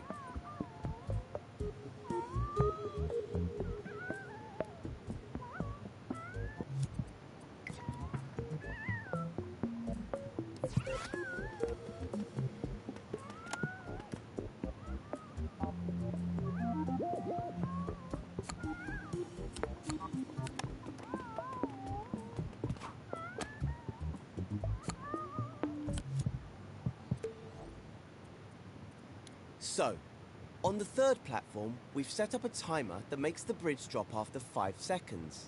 But I think that might be too easy for a seasoned pro like Connie.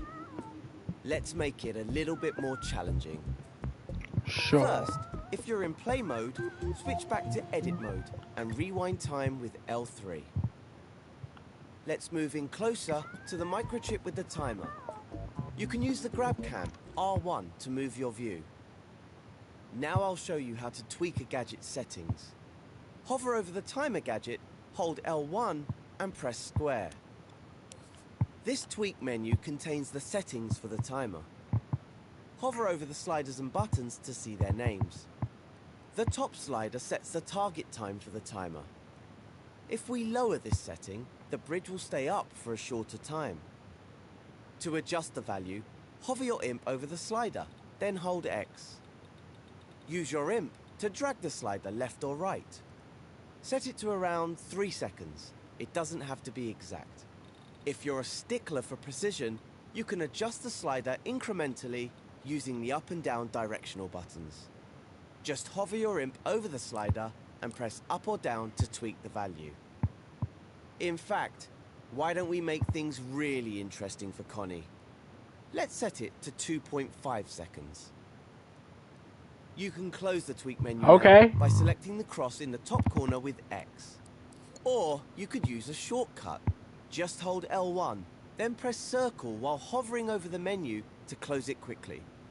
The same shortcut works for closing microchips. Give it a try now. Hold L1, then hover your imp over the microchip and press circle. Time to test out the scene in play mode.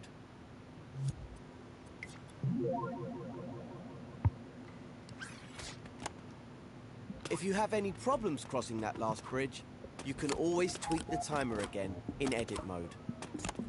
Remember, you just hover over the gadget, hold L1, Yeah! to open its tweak menu.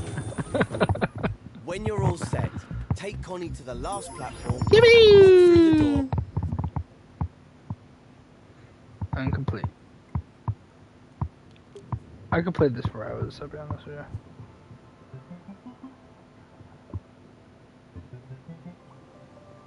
More logic.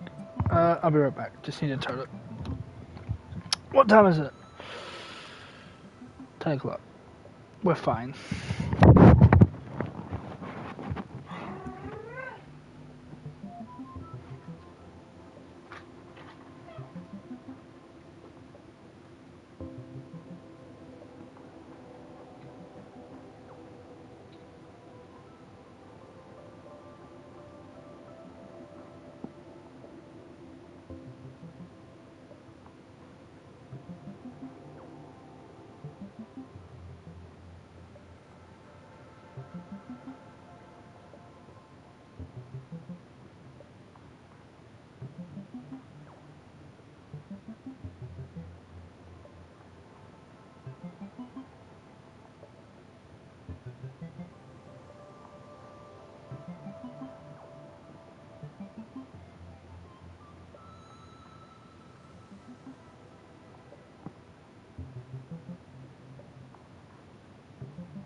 Oh, dear.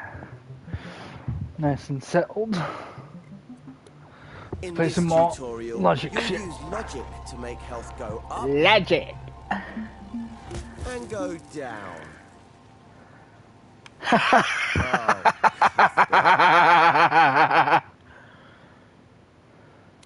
Let's start by going into play mode. Okay. Oh, sure. See if you can get Connie across that first gap. Oops. Sorry, Connie. I forgot to fix that.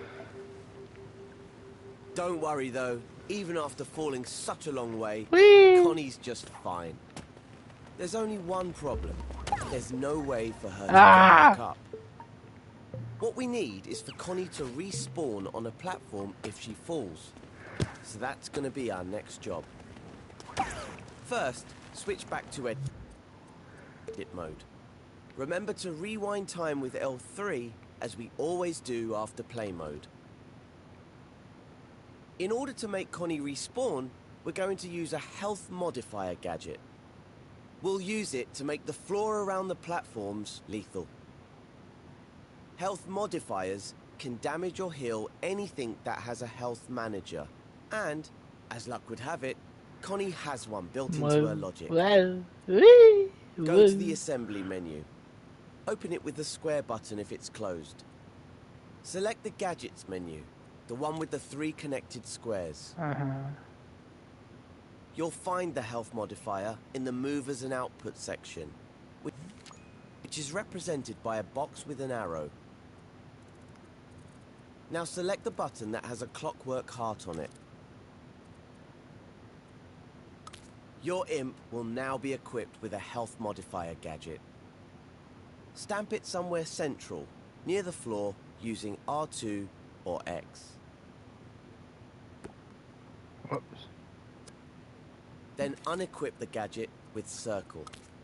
Your scene now has a health modifier, but to make it work as intended, we'll have to tweak it first. Okay. We'll do that in the next step. I'm already there. Let's go ahead and open the health modifier's tweak menu. Hover over it, hold L1 and press square. Here you can set the options for how the health modifier works. That includes how much health is modified, which is shown in the first slider. Yeah. Right now, it's set to -100. This means it will take 100 health points away from anything it affects. Just enough to make Connie respawn. The modifier mode is set to per hit, so 100 health points will be taken away when anything touches it. But since we want the area around the platforms to be lethal, we need to set the modifier type to zone. Select the zone icon with X now, then go to the Zone Properties tab so we can change its size and shape. The icon is at the top of the menu and looks like a box in a zone.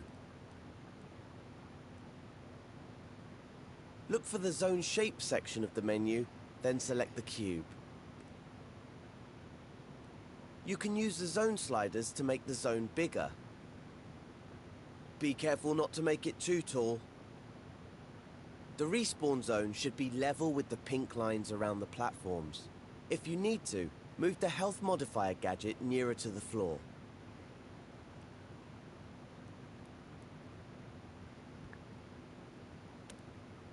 When you hover over the edges of the zone, you'll see white arrow gizmos appear.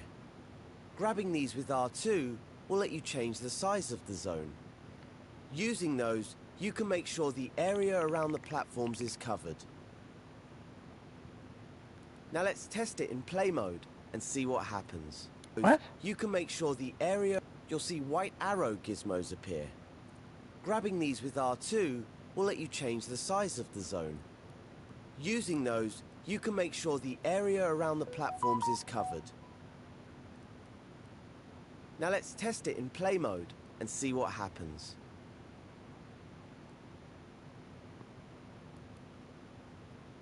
Perfect. If Connie falls off now, she'll just respawn back on the platform. Before we move on, Maybe we should do something about this booby-trapped bridge. Switch back to Wait, edit what? mode and rewind time with L3. Hold on. No. There, and there's no way across. There, trapped bridge. What happens? You can make sure the area around the platforms is covered. Now let's test it in play mode and see what happens.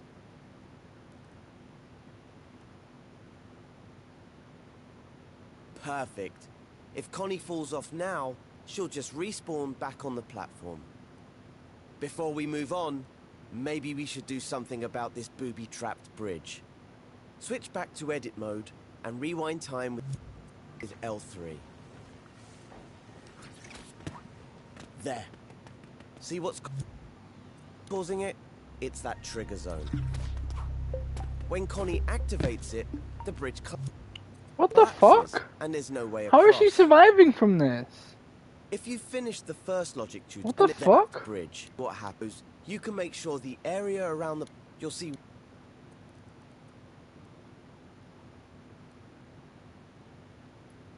When you hover over the edges of the zone, you'll see white arrow gizmos appear. Grabbing these with R2 will let you change the size of the zone. Using those, you can make sure the area around the platforms is covered. Now let's test it in play mode and see what happens.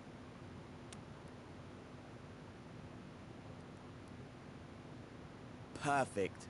If Connie falls off now, she'll just respawn back on the platform. Before we move on, maybe we should do something about this booby-trapped bridge. Switch back to edit mode and rewind time with L3.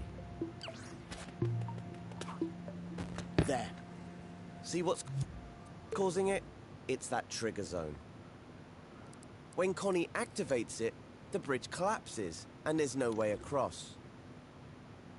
If you've finished the first logic tutorial, you'll know that the counter is being used to remember the trigger zone has been activated. If you follow the wires, you'll see there's one connected to each block. These red dots on the blocks are not gadgets. They show that a wire is connected to a setting in the block's tweak menu. Explore the logic for yourself. Or, if you want to move on and get Connie on her way, just delete the trigger zone by pressing triangle over it. That'll prevent any of the logic from activating. Then, once Connie can safely make it to the second platform, move on to the next step, over it. That'll prevent any of the logic from activating. Then, once Connie can safely make it to the second platform, move on to the next step.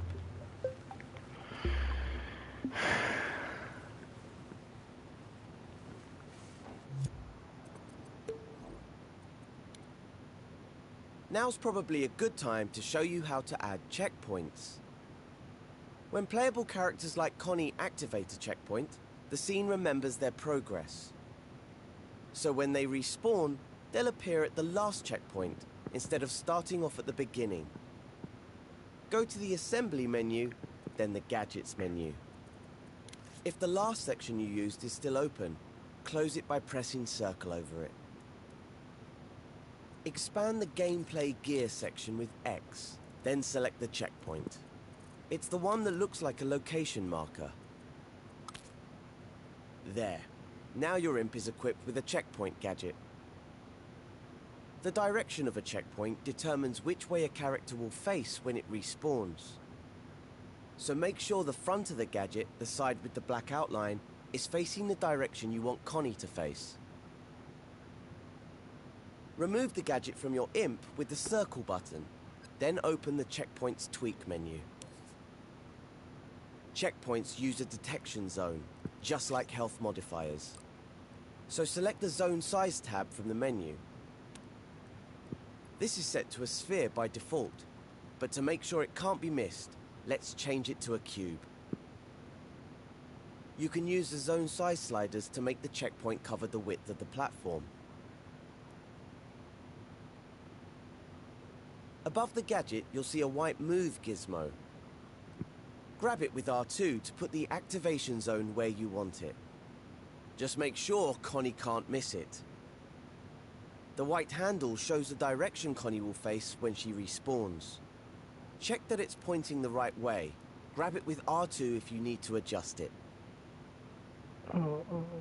Let's close that tweak menu with L1 and circle. Now try it out in play mode to see if the checkpoint remembers your progress. Sorry, Connie. We're gonna have to respawn you again. But it's all in the name of science, I promise. Great, there she is, right at the checkpoint again. When you're ready, go back to edit mode, rewind time, and move on to the next step.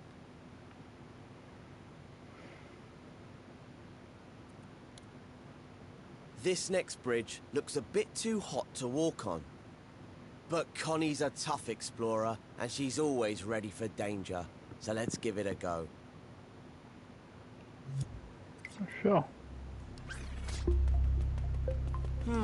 Okay, that block's too big for Connie to jump over. Better get her back to safety before it's too late. Let's switch back to edit mode and see how the bridge is damaging Connie. Move closer to the bridge and keep an eye out for any gadgets attached to it. Ah, there's one.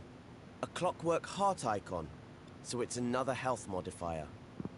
It looks like, instead of using a zone, this one is attached to the bridge. So whenever Connie walks on it, she loses health. If only that block wasn't in the way, she could make it across. But what if the block itself could lose health? We could give it a health manager of its own and see how that works out. Go to the assembly menu, then open the gadgets menu. You may need to close the gameplay gear section if you opened it earlier. Then you can expand the movers and output section. Look for a heart icon, not the clockwork heart this time. Select it with X to give your imp a health manager gadget. Stamp one near the block with R2 or X, then press circle to unequip it from your imp. To make the health manager affect the block, we'll need to attach it. The easiest way to attach gadgets to objects is to use what we call surface snap. Grab the health manager with R2 and hold it over the block. All you have to do to activate surface snap is hold L1 while your imp holds the gadget. This makes it hug the surface of any object you hover over. Now release R2 to attach the gadget to the block. You can also let go of L1 to stop using surface snap. In the next step, I'll show you how to tweak this health manager. Now that we've given the block health, let's take a closer look at it. Hover over the health manager, hold L1 and press square to open its tweak menu. The sliders here define the block's maximum and current health. Click R3 to play time, and you'll see the health starts to go down. That's because the bridge's health modifier is damaging it. But you'll notice it's going down much slower than Connie's health was when she was on the bridge. The reason for that is this health manager has a 1-second cooldown. So whenever the block takes damage, it's invulnerable for 1 second after that. Grab the cooldown slider with X and pull it to the left with your imp. So what happens when it reaches 0? Not a lot right now. But we can deal with that in the next step. For now, feel free to experiment with the health manager settings. Start time with R3 to see your changes, then rewind it with L3 to reset the health manager. Once you're done, you can move on to the next step.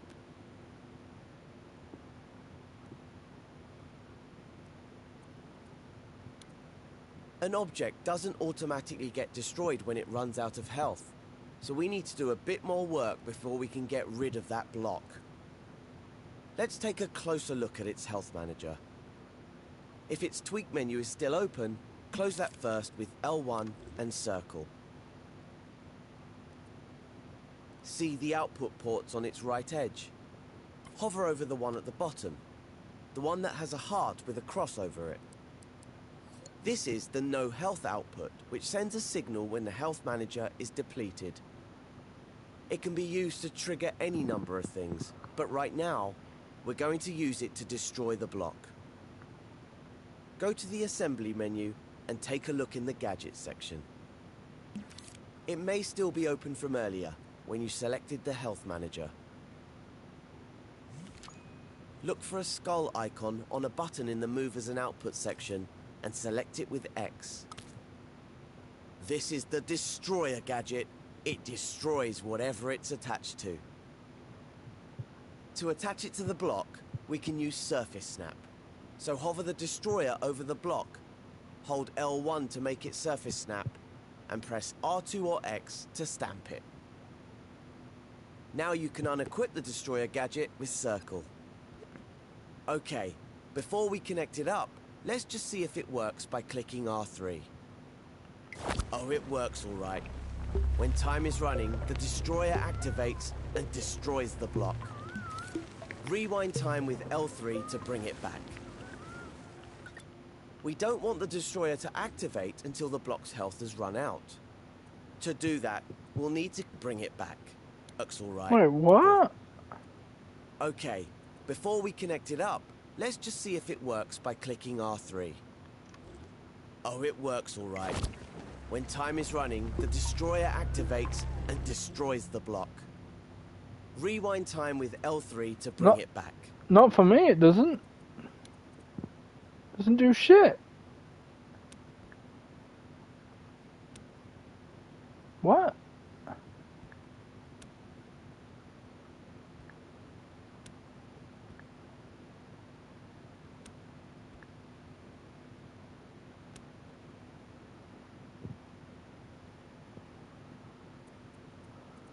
We don't want the Destroyer to activate until the block's health has run He's out. fucking lying. To do that, we'll need to connect the no health output port to the Destroyer's power.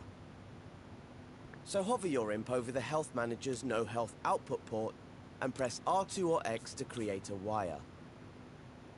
This will make power ports appear on the gadgets in the scene. Stretch the wire over to the Destroyer and connect it to the power port with R2 or X. Great! Time to test it again with R3 and see what happens. When the block's health runs out, it will get destroyed, leaving the path clear for Connie. But how do we know how much health the block... It doesn't! What is going on? This destroyer doesn't do shit.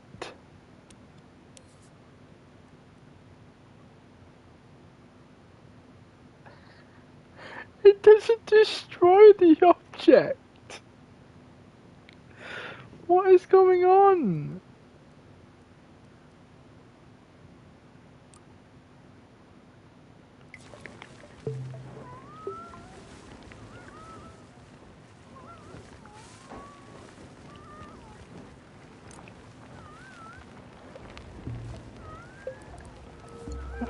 What am I supposed to do here?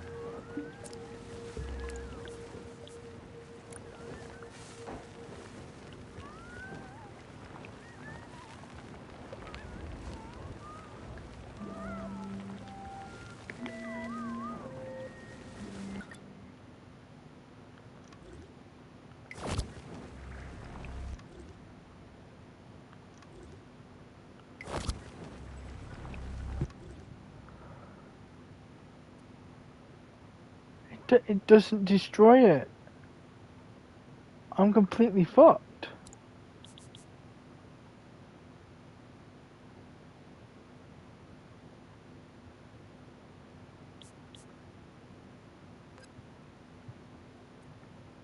Why does this not work?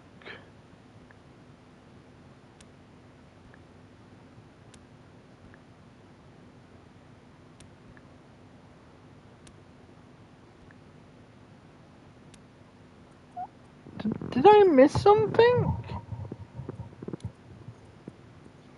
Now that we've given the block health, let's take a closer look at it. Hover over the health manager, hold L1 and press square to open its tweak menu. The sliders here define the block's maximum and current health. Click R3 to play time, and you'll see the health starts to go down. That's because the bridge's health modifier is damaging it. But you'll notice it's going down much slower than Connie's health was when she was on the bridge. The reason for that is this health manager has a 1-second cooldown. So whenever the block takes damage, it's invulnerable for 1 second after that. Grab the cooldown slider with X and pull it to the left with your imp. So what happens when it reaches 0? Not a lot right now. But we can deal with that in the next step. For now, feel free to experiment with the health manager settings. Start time with R3 to see your changes, then rewind it with L3 to reset the health manager. Once you're done, you can move on to the next step.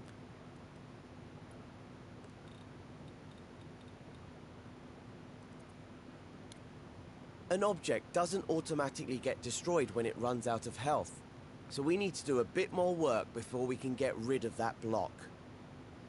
Let's take a closer look at its health manager. If its tweak menu is still open, close that first with L1 and circle. See the output ports on its right edge. Hover over the one at the bottom, the one that has a heart with a cross over it. This is the no health output, which sends a signal when the health manager is depleted. It can be used to trigger any number of things, but right now, we're going to use it to destroy the block. Go to the assembly menu and take a look in the gadget section. It may still be open from earlier when you selected the health manager. Look for a skull icon on a button in the movers and output section and select it with X. This is the Destroyer gadget. It destroys whatever it's attached to. To attach it to the block, we can use Surface Snap. So hover the Destroyer over the block, hold L1 to make it Surface Snap, and press R2 or X to stamp it. Now you can unequip the Destroyer gadget with Circle. Okay, before we connect it up, let's just see if it works by clicking R3. Oh, it works all right. When time is running, the Destroyer activates and destroys the block. Rewind time with L3 to bring it back. We don't want the Destroyer to activate until the block's health has run out. To do that, we'll need to connect the no health output port to the Destroyer's power. So hover your imp over the health manager's no health output port and press R2 or X to create a wire. This will make power ports appear on the gadgets in the scene. Stretch the wire over to the Destroyer and connect it to the power port with R2 or X. Great! Time to test it again with R3 and see what happens. When the block's health runs out, it will get destroyed, leaving the path clear for Connie. But how do we know how much health the block has It doesn't left? get destroyed though. You could always look at its tweak menu, but you This can't see that tutorial in is play mode. broken. So click L3 to rewind time, What the and I'll fuck? show you how to display health in the next step. If the health manager's tweak menu isn't open already, open it now with L1 and square. When you hover over the menu sliders and buttons, you'll see ports popping out of the side. These work just like the ones on the outside of the gadget, but there are a lot more of them. And you might also have noticed that there's another gadget stamped on the side of the block. That's a number displayer. If we connect a wire from the current health output to the number displayer's input port, we'll be able to see the block's health count down in play mode. So let's go ahead and do that. Hover over the current health slider's output port. Then press R2 or X to create a wire and stretch it to the number displayer. Once you've connected it to its input with R2 or X, you can switch over to play mode and test out the whole scene so far. Excellent. Now we can see the block taking damage until it's destroyed. Once you can get Connie to the next platform, switch back to edit mode and move on to the next I'm just step. gonna have to delete it because this is broken. What the fuck?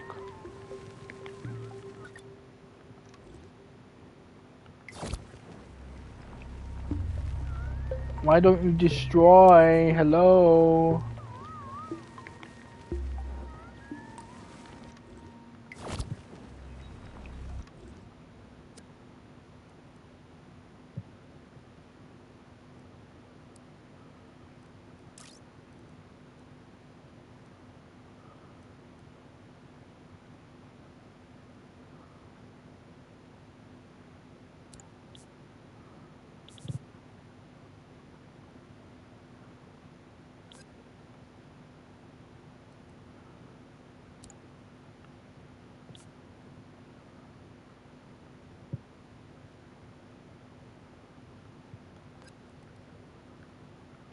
I tried. Oh, Well, Connie made it through, but she's a oh bit look, worse guys. for wear. The burn effect you see on her is triggered by the current health Oh, output from her I health killed manager. it. It gives you a visual cue of her health. The more singed she gets, the less health she has. I'm not sure poor Connie has enough health left to make it across the last bridge. What she needs is a bit of healing. So let's create a healing zone where she can recharge. This green pad looks like a good place to recover. We can turn it into a healing zone by placing a health modifier on it, using Surface Snap. You've used Surface Snap before, so this should be no problem. Go to the Assembly menu and select a health modifier from the Movers and Output menu. It's the one with the clockwork heart on it, remember? Now activate Surface Snap by holding L1. Then attach the health modifier to the green pad. Now you can unequip the gadget with the circle button and open the modifier's tweak menu. Hold on.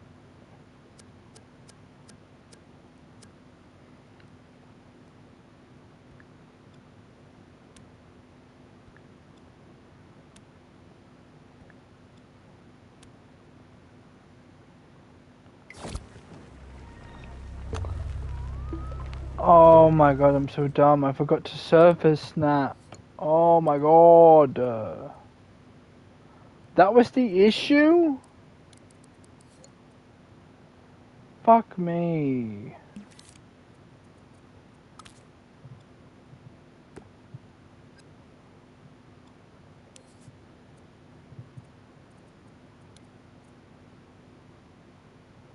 We need to change it so it heals Connie. The health modifier is set to -100 by default, which won't do Connie any good. She has 100 health to start with, so that will take it all away and make her respawn. Grab the slider with X, drag it right, and set it to +20.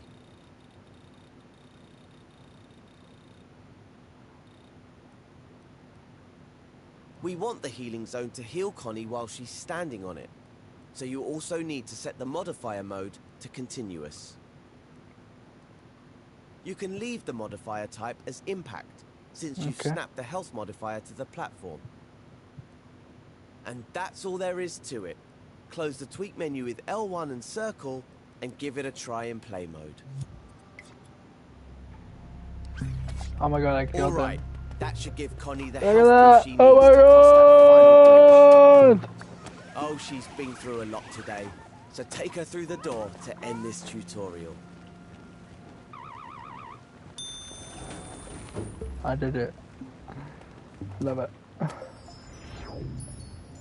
I'm spinning around.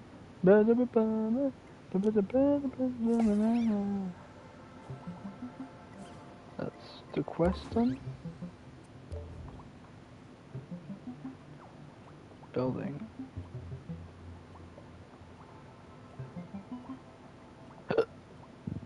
Oh, I have to do the top. Sculpting! I'm going to hate this. There's nothing quite like sculpting something from scratch. But you'll need a good grasp of the tools to avoid coming unstuck. So let's get down to it. Maybe Okay. Cuthbert will learn something too. I don't think he will. Go to the assembly menu. Press the square button to open it if it's closed, and select the modes menu with the X button. Okay. Select sculpt mode with X. Its icon has some 3D shapes on it. Alright. Every time you enter sculpt mode from the modes menu, a new sculpture will be created. You'll also notice that when you're in sculpt mode, everything outside the sculpture will be blurred and grayed out. This is to help you focus on what you're creating. You can adjust visual feedback in your preferences, which you can find in the options menu. Oh, okay.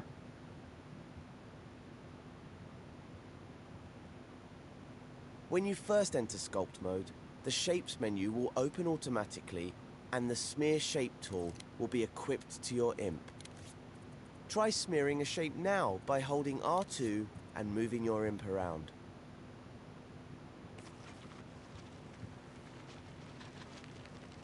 Oh, that's pretty cool. Now that's out of your system, undo all of it by using the left directional button. By using this tool, we'll help Connie get across the first gap. Move your view a bit closer to the action, looking side on at the space between the platforms. Make sure you can see the platforms and that your imp can reach them. We want to build an organic structure for Connie to walk on, so let's pick an appropriate shape. Select one from the Shapes menu, and you'll see it on the end of your imp. Use the up and down directional buttons to scale it to an appropriate size. While you have a shape on your imp, you can use the grab cam to zoom in and out. Just hold R1 and use the left stick. Now position your imp next to the platform on one side of the gap. Then hold down R2 and use the motion sensor function or the left stick to smear your shape in the gap so that Connie can walk on it. If you want to have another go at it, just undo using the left directional button. Feel free to press and let go of R2 as many times as you want. Each press will create a new edit within your sculpture. Bear in mind that all the edits you make are part of a single sculpture, even if they aren't connected.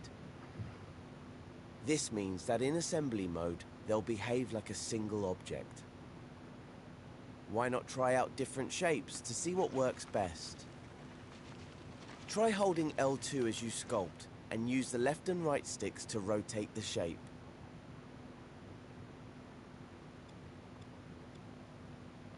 Maybe try making something like a rock formation or a tree trunk. The cool thing is, sculptures are automatically physical, so they can be walked on by puppets like Connie immediately. When you want to try it out, switch to play mode in the options menu. How could you say and that? get Connie to walk around on your sculpture. When you're happy to move on, go back to edit mode and proceed to the next step. A bit too close there.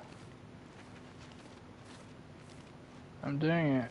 Oh my god, I'm doing it. Whoa.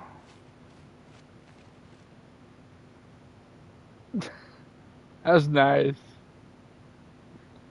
I realized a bit too much. Okay. Wow, amazing. I died. I think we might need a bigger bridge. That's okay. That's fine. Let me just do that. Something that I really hate about cameras in games is that they don't fucking ever work. What? No.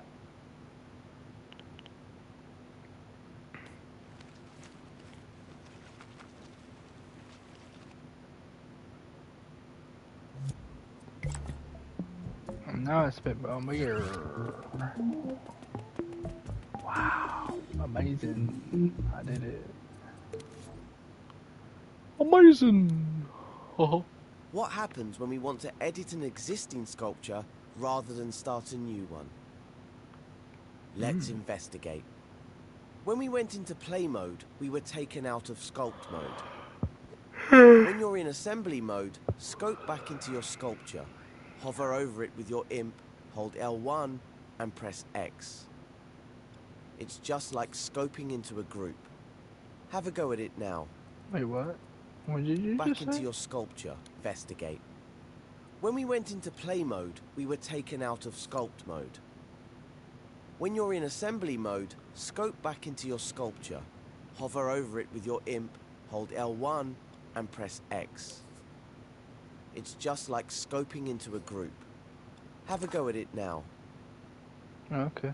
Now we're here, let's try editing the shapes you've already made. To move or rotate shapes, unequip the Smear Shape tool by pressing circle.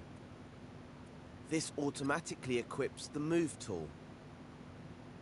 You might notice most of the movement controls in Sculpt mode are the same as in Assembly mode. Grab and move shapes with R2. Rotate them using L2 and the sticks or the touchpad. You can hold L1 and move with R2 to clone your shapes or scale them with the up and down buttons. Huh? You can even repeat clone. But unlike assembly mode, you can't select things with X in sculpt mode. Now try moving, rotating, and scaling your individual shapes.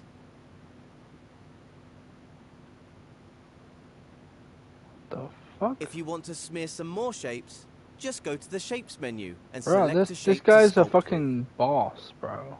Selecting a shape will automatically equip the last sculpting tool you used. Now you can play around at sculpting with different shapes. Don't forget that you can undo and redo at any time.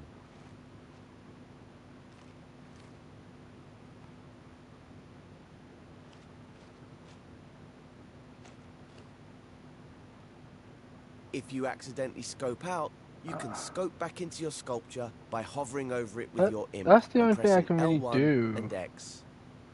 How can this dude do this, man? I know he's the creator and everything, but come on. In the next step, I'll show you how to color your sculpture.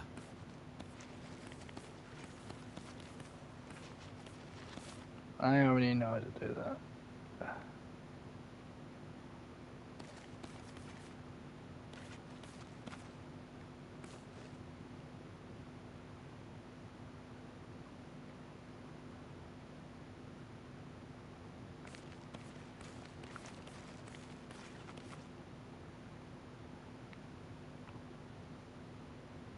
That was great.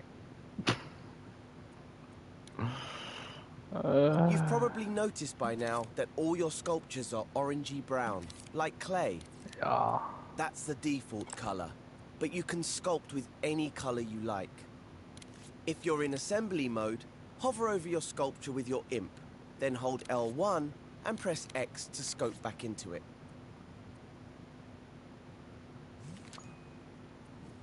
Next, head to the colors section in the sculpt menu and press X over a color group to see the different shades. Choose a color, any one you like.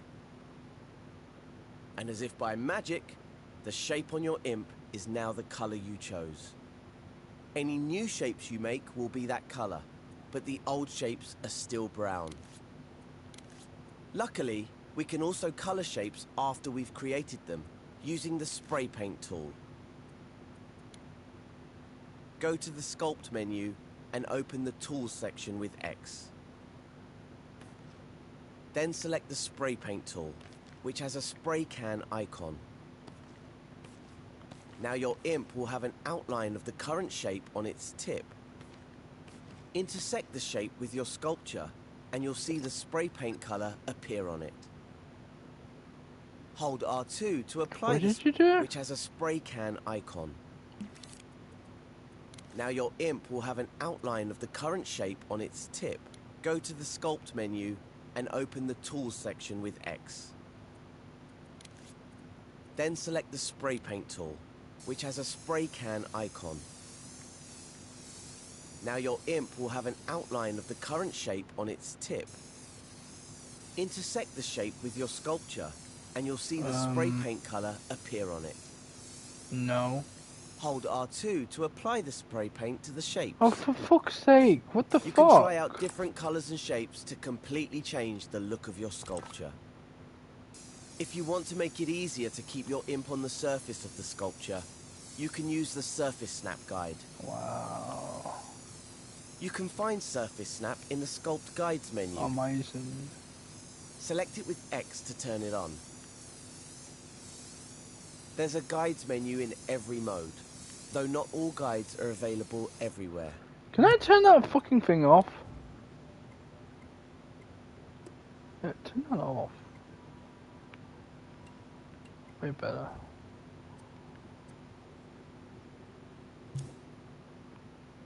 You can also change the finish of your sculpture using the Finishes menu. The Coat, Style and Effects tutorial has more on finishes if you're curious. Okay, I think I changed my mind. What the fuck? This is like a completely new By controls now, you should have an organic looking form, and it will be whatever color your imagination conjured up.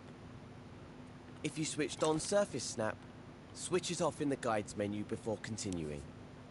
Just select the button with X to turn it off. Then, when you're ready, proceed to the next step.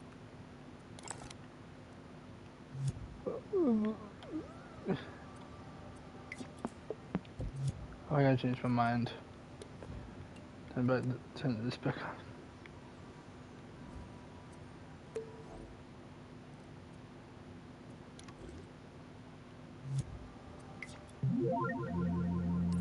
Wow, this looks amazing.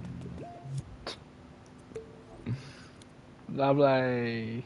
All these smeared shapes are creating one single sculpture, even if there's space between about them. that, I kind of... But you can also use the smear tool to remove from the sculpture, instead of adding to it. So annoying. To do that, we need to set the tool to subtract. Right. Scope into your sculpture, if you haven't already, with L1 and X.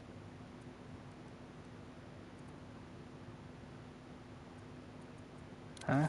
When the smear shape tool is equipped to your imp, you can press the triangle button to make it subtract. You'll notice that your imp turns into an outline. The shape on your imp becomes an outline too.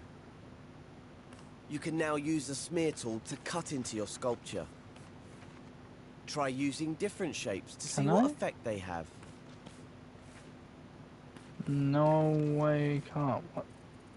Did I miss anything? You can press the triangle button. You can press the tool to subtract.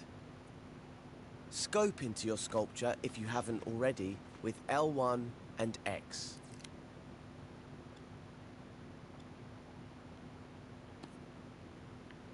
When the smear shape tool is equipped to your imp, you can press the triangle button to make it subtract. What the fuck? You'll notice that your imp turns into an outline. Oh, this is so annoying. The shape on your imp becomes an outline too. Oh god, so good. You can now use the smear tool to cut into your sculpture. Try using different shapes to see what effect they have. I don't care. Shut up. Smearing shapes can be a messy business. Sometimes you just want to create neat sculptures. Luckily, there are ways to do that. Luckily. So go to the Assembly menu and select Sculpt in the Modes menu. This will create a new sculpture. Now let's practice sculpting an architectural structure over the second gap. To help us build a neater bridge, open the Guides section of the Sculpt menu. No, I'm good. In Guides, switch on Grid Snap by pressing X over it. You'll see a number appear And next to the done. button. And play. That's how big the grid squares will be. You'll notice the white dotted grid in the scene. The spacing of the dots shows the tightness of the grid. Done. They will change orientation depending on your point of view. Shut up. We'll leave it on the default setting for now. You can experiment with it later. Who cares? Who cares? Now we need to create a bridge across the last gap. For that, we're going to use the mighty stamp tool. Okay. Oh yeah, I'm good. I did it. Wow, look at that. Amazing.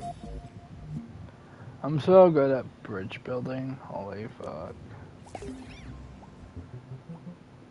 Alright, that's that one.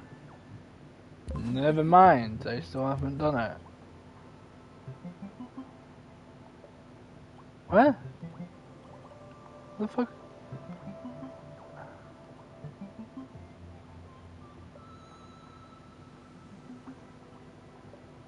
Building. The fuck is building?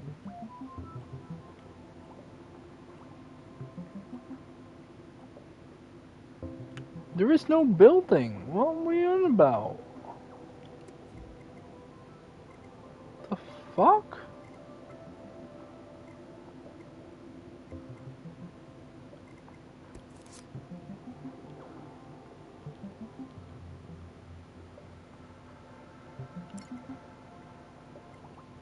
What? It's lying to me. Building gameplay. What does the fuck does that mean?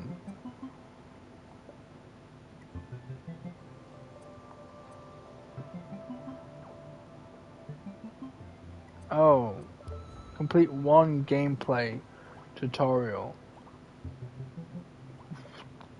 What does that mean? This? Sure. This tutorial is all about connectors. Okay. Something Cuthbert hasn't quite got the hang of. Connectors I think I'm just gonna have objects fun together in a way that instead lets of them move. following the tutorials. We're gonna use them to help I'm Connie not get really to a creator. Cuthbert. First things first though, we need to be precise when using connectors. So let's Okay. turn on the grid snap guide.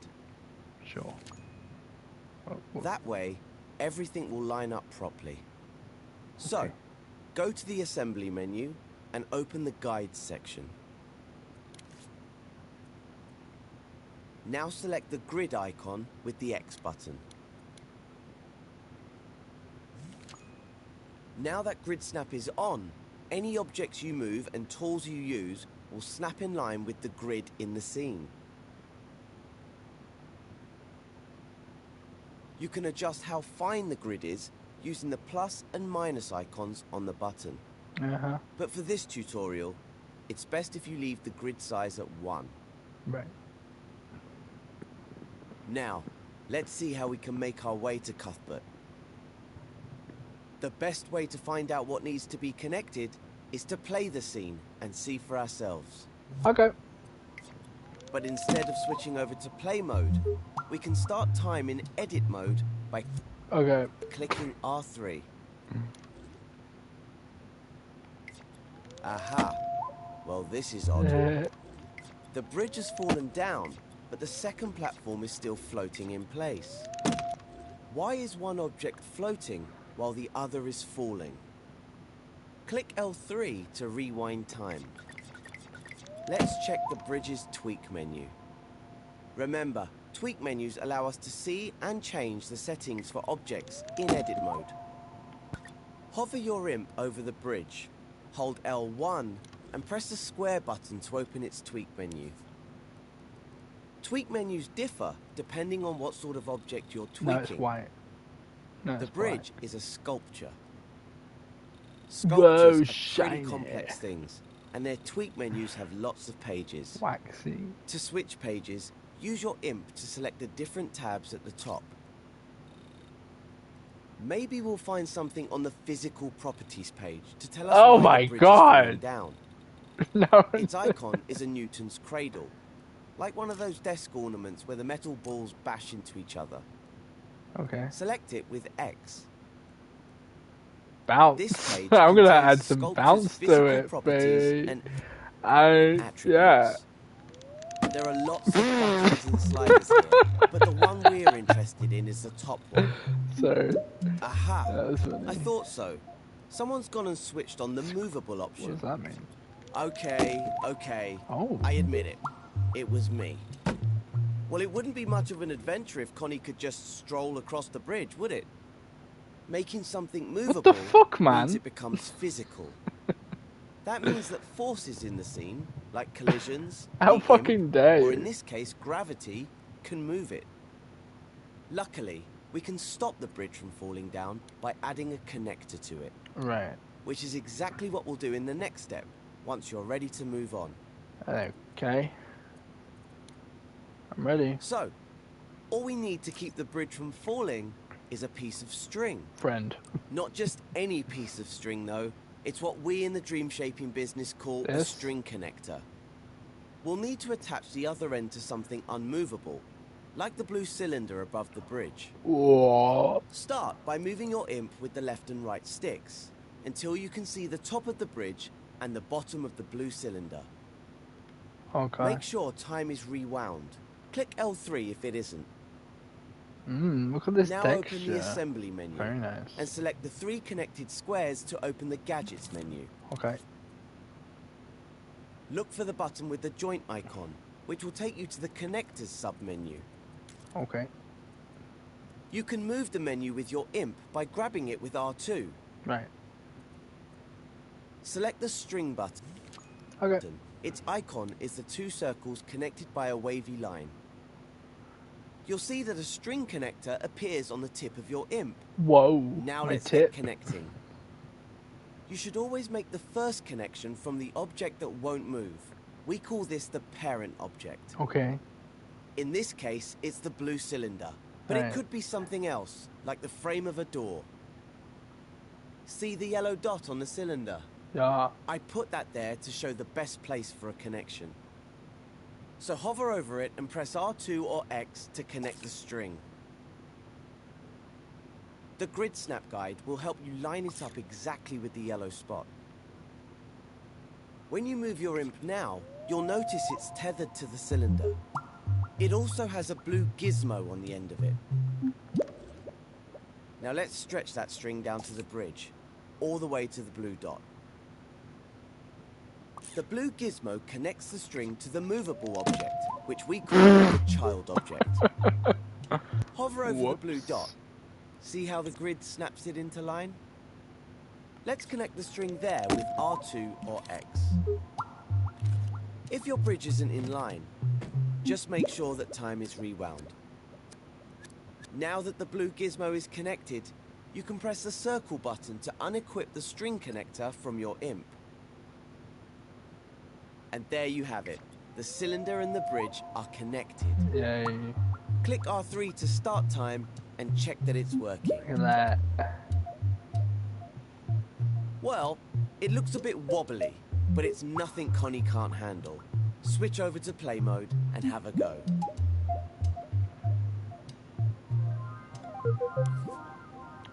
Just gonna tweak it a bit. Give it more friction, more bounce, more density. When you can get More Connie across the friction. bridge to the second platform, Ignore turn to gravity. edit mode and rewind time with L3. Grab. High. Whoa. Low. Whoa. High. That's pretty cool, actually.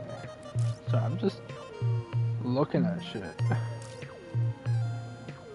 Evaporate.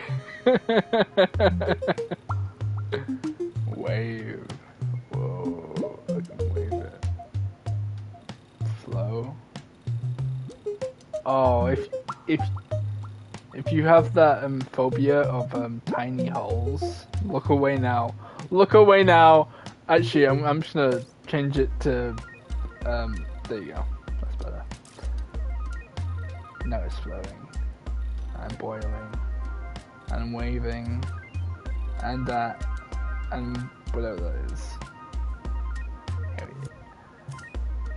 Now I'm gonna play it.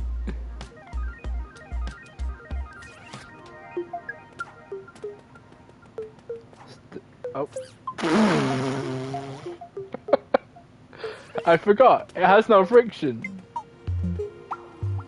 Just gotta be careful. Alright, whatever, fine. Let's make it...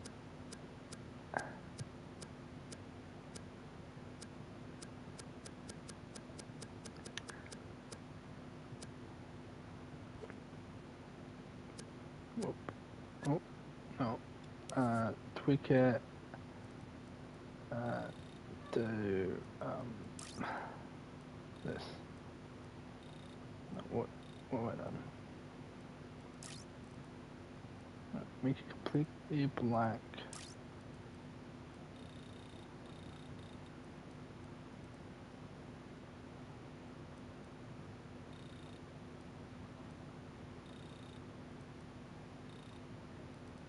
There you go.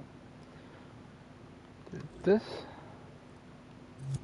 And play.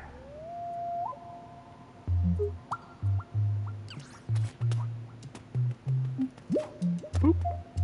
Nice. What's next, Bozo? Time to get Connie over to the third platform. Yes. So, the small pink platform and the blue step aren't much use to her right now. But if we make the platform move backwards and forwards, she can hop onto I'm it moving and cross it. over. To do that, we'll need a connector called a piston. Yes. Go to the assembly menu, then the gadgets menu. You'll find the piston in the connectors section. It's somewhere near the middle and looks like, well, a piston. Now that it's equipped on your imp, you can start connecting. First, press R2 or X to join it to the blue step, which is unmovable, so it's the parent object. I've put a yellow dot on it to show you the best place to connect it. Next, connect the blue end to the child object, which is the floating platform. See how grid snap keeps the connector perfectly straight? Me. Hover over the blue dot, then press R2 or X. Oh, there you go. Right. Remember, the child object is the part that needs to be able to move. I know it. So when you join a connector to its child, that object It shouldn't will be that automatically quick. become Holy movable. shit. When you've placed the piston, press circle to unequip it. Click R3 to test the connector. That's more like it. The piston is now moving the piston back and forth. Oh my god! Rewind time with L3. Now Connie might not be too happy if we make her jump on that. Yeah, you think? So let's calm the piston down a bit. First, open the piston's tweak menu. Hover anywhere over it, hold L1 and press square. If the tweak menu blocks your view of the piston, you can grab it and move it with R2. Okay. This white gizmo shows the maximum length and speed of the piston. You can change the speed by adjusting the slider with the clock icon. That's the cycles per minute. Grab the slider by holding X over it with your imp and reduce the value. The further to the left you move, the faster the number will change. It doesn't need to be exact. Somewhere around 15 should do it. But if you want to get a more precise number, you can adjust the slider with the up and down directional buttons instead. Notice how it's slowed down now? Click R3 to see it moving the platform. When you're happy with the speed, close the tweak menu with the close button or use L1 and circle. Then rewind time with L3. Time to switch over to play mode and test out the scene so you can always go back to edit mode. Okay. Alright, there's just one more gap for Connie to I cross. just delete you. We have a plank That. and a step to attach it to. For the plank to drop down, we'll need it to pivot like a hinge. A hinge. Which means we'll need to use a bolt connector this time. Go into the connector section in the assembly menu. Bolt. Select the icon with the nut on it. That's the bolt connector.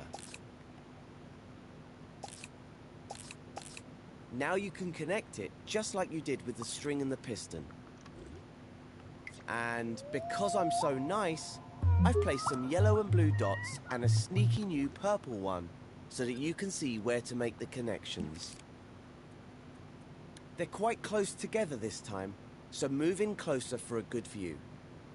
Remember, you can use the grab cam on the R1 button to zoom in close. Great. As always, connect the parent object first, the yellow dot. Then you can connect the child object, the blue dot. The grid snap will keep the bolt in a straight line so you don't have to worry about it. Once it's all connected, you can unequip the bolt connector using the circle button. Oh my god. You've probably noticed that there's a purple gizmo halfway along the bolt. That's the pivot which the bolt rotates around. Click R3 to see how it all works. Well, that's not right. It looks like we'll need to reposition the pivot to get the plank moving correctly. No, I think that's good. L3 to rewind time and reset the plank. No. Not going to. Fuck you. Oh, fucking hell. Stringiness. Oh. Like this? Oh.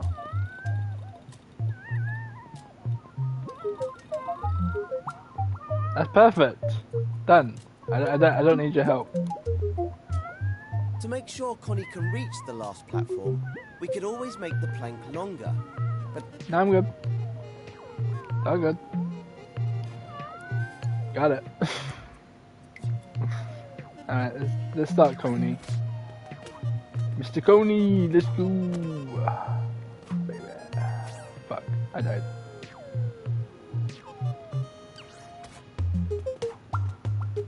I bet you can just speedrun this entire game really fast. Just by... Fuck. Not doing that. You know what? Let's do it right now, actually. Let's go to fucking edit mode. And let's do everything that he said not to do. And probably just do this. What we're gonna do is do this. Oh, get fuck off. Move you. Let's go down.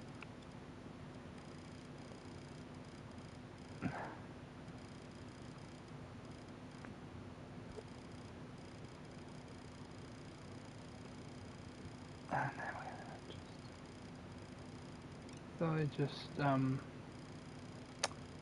all the way down. Then we're gonna just keep going down, down, down, down, down, down, down, down.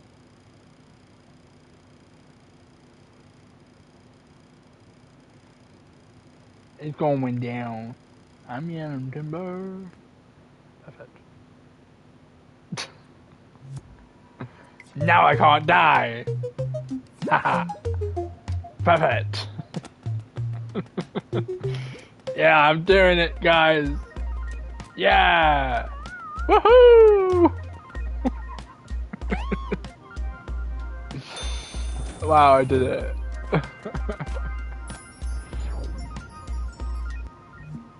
A stupid way of getting across. Oh my god. There we go. So that quests. Achieving animation. Let's do that right now then. Animation. Let's do it. it looks like Cuthbert is in a spot of bother. Connie needs our help to get across these platforms so she can rescue Cuthbert. So how about we add a little handmade animation to get her there? Fuck me. You don't need to go into play mode to see that Connie won't be able to make this jump. So let's animate that floating ledge down to her using an action recorder. Action recorders are super easy to use. Just stamp one in your scene, and it will record anything you move with the imp. And we mean anything. It'll even record you moving or tweaking What gadgets. is that? We'd better get going. Connie's getting really impatient. Yeah, me Animate too. icon is and you can use it near the floating ledge. A progress bar will appear at the top of the screen, along with a record button on the right. Whoa. Also, your imp will turn red. This means you're Whoops. ready to start recording. Don't worry, recording won't start until you begin moving or changing things. When you're ready, grab the floating ledge with R2. Move it slowly towards Connie using the motion sensor function or the sticks. You'll notice that the bar starts to fill, recording your every move. Perfect. Don't worry, it's not a time limit. Yeah. The bar fills up as a visual indicator of something being recorded, so take your time. When you let go of R2, the recording will pause. If you move your view or use the grab cam, that won't be recorded. I mean that's perfect. Don't worry about me. Recording will continue when you let go of R2. That's why it's important to Perfect. rewind or pause time before recording anything. I did it. That way, your action recorder only contains what you put into it. I don't care. When you've finished recording, select the stop recording button in the context menu. Or you can use the shortcut L1 and circle button to exit the I action. did it. I don't need your help. Your imp will go. Shut up. Anything you record is stored in the action recorder gadget. Will appear on okay. time with to replace front of Connie. The upper platform. Another way to edit and gadget. I don't care. Time. It will sit in reverse. Oh my god. Of the action, it will hold L the left. I've already done it. Now that Connie's made it up to the higher platform, how will she get back down to the next one? I don't know. First, rewind time with L3. Okay. You probably already know about cloning objects. Really? But do you know that you can clone their animations along with them? Shit. I'm sure you remember how to clone. But if not, just hold L1 and grab the ledge you animated with R2.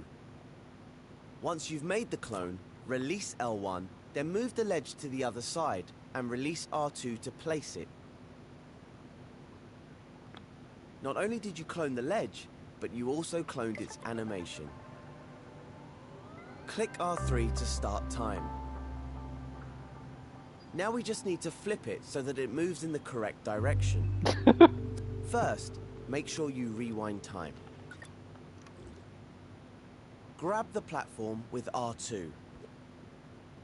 Then click L3 to flip it horizontally. Depending on where you grabbed it, you might have to move it closer to the other platform after flipping. You may also need to realign it with triangle before releasing R2 to put it back down. I think I've got it. Now click R3 to start time, and the platforms should move in opposite directions. Yeah, I've got it. Both animations are stored in the same action recorder. Uh-huh. So if you retake or delete the action recorder, it will affect both animations. I did.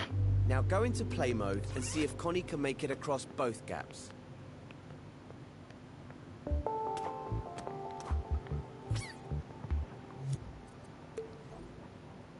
Switch back to edit mode when you're ready to move on. Shut up.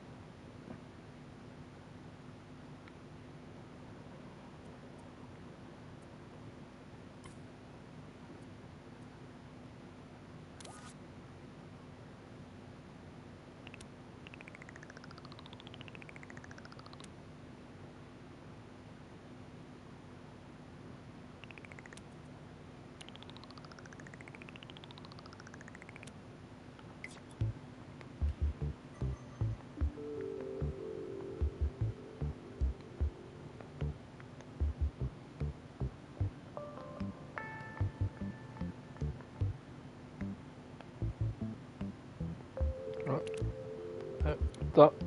Stop. Stop! No! Oh my god! What are you doing? I don't know how to edit.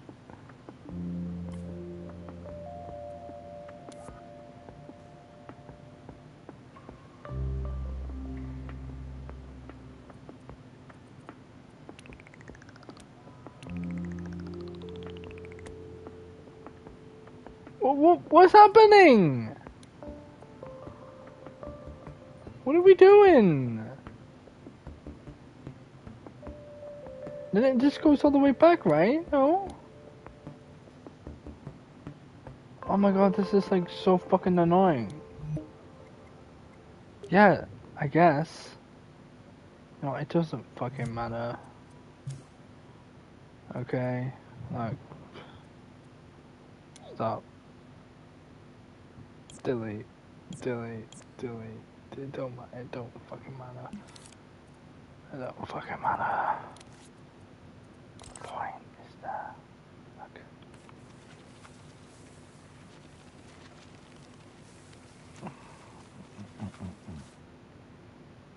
Got it. I give up. I've given up.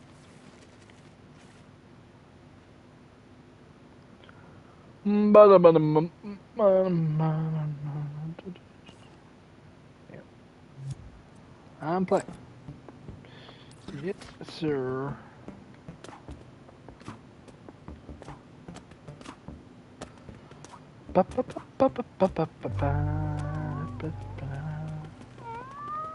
Done. I'll go to edit mode and just skip all of this shit. Okay.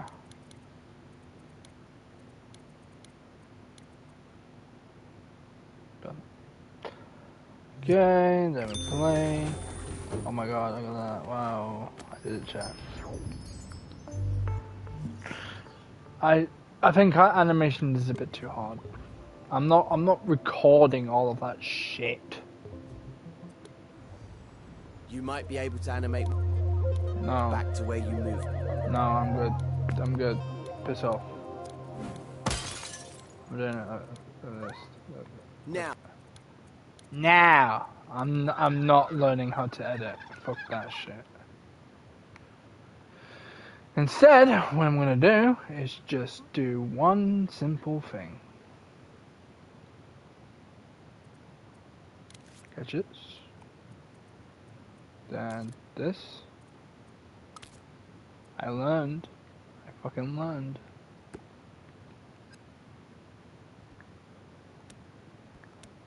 And we grab. Grab.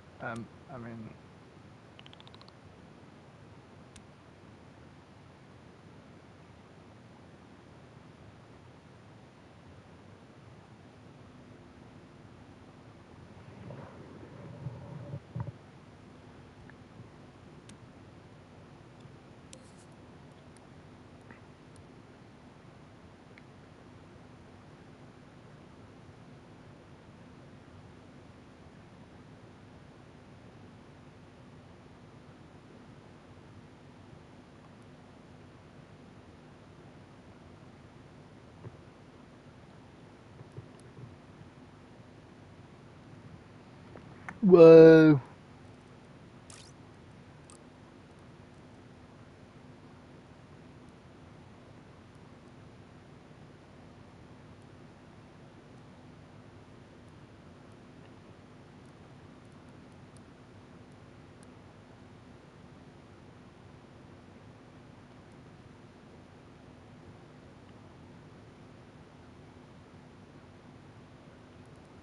Okay. Now we play.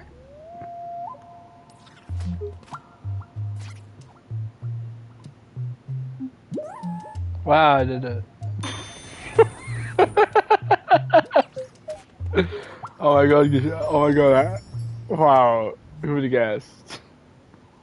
I'm so good at editing. I'm never gonna do that. I do not give a shit about animating at all. I'm just not at all. Great. Your first. What the fuck? character tutorials.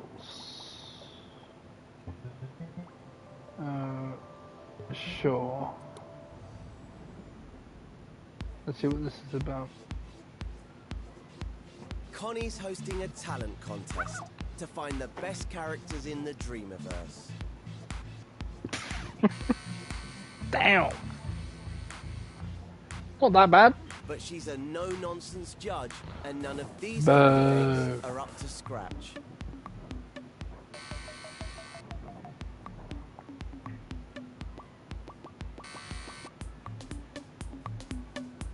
Of course, Cuthbert's no use, so let's see if we can come up with something to impress her.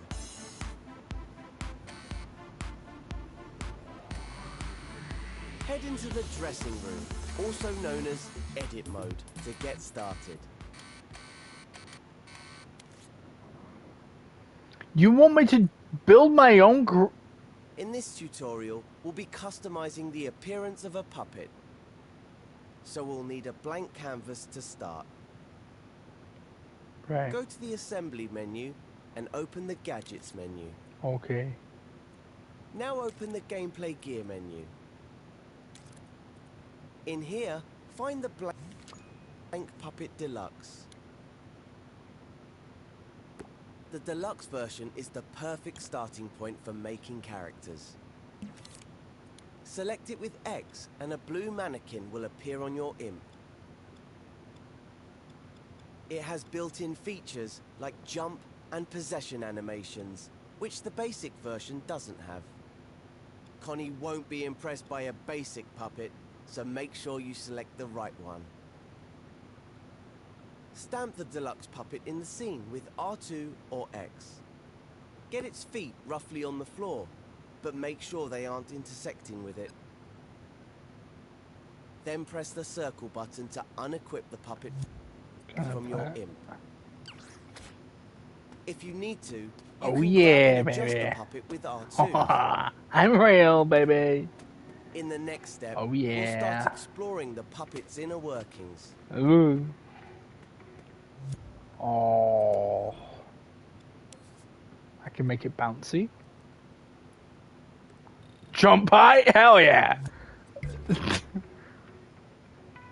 And 3, 2, 1. Whee! Damn, boy. Damn, boy. You fair.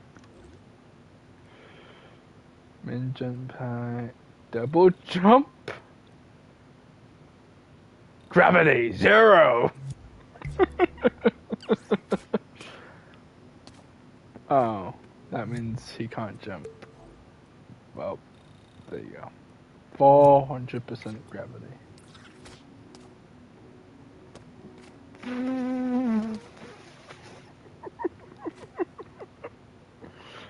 God damn!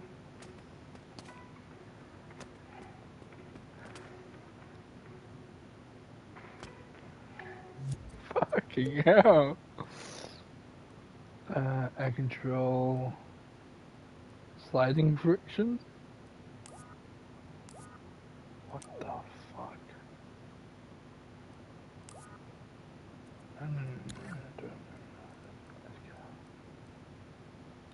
Walking speed, run speed, turn speed. I'm having too much fun with this. How do you run?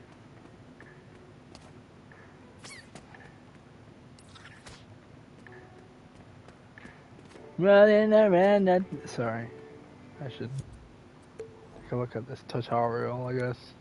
The puppet might look simple, but it's quite a complex gadget. So let's get to know it a little better. It's made up of many objects that have been grouped together. And just like any other group, it can be scoped into. Slidiness, skatiness. Hover over the puppet with your imp. Press and hold L1, God. and then press X to scope Bicycle feet. Below the puppet, Oh, you will now no. see its base and its logic microchip. Bounciness? Oh. If they're obscured by the floor, you may need to scope out and adjust your puppet's position. The puppet's body is made of sculptures, joined together with connectors. Springy. When scoped in, we can grab parts of the puppet to change its pose. Oh. Before we do that, find the button called Puppet Mirror in the context menu. What? Select this button with X, and your puppet will stay symmetrical when you pose it. Of course, you don't have to make it symmetrical, but it's a good way to start. You can always add nuance later. When you move a part of the puppet, Oh my all the parts connected damn. to it will also move.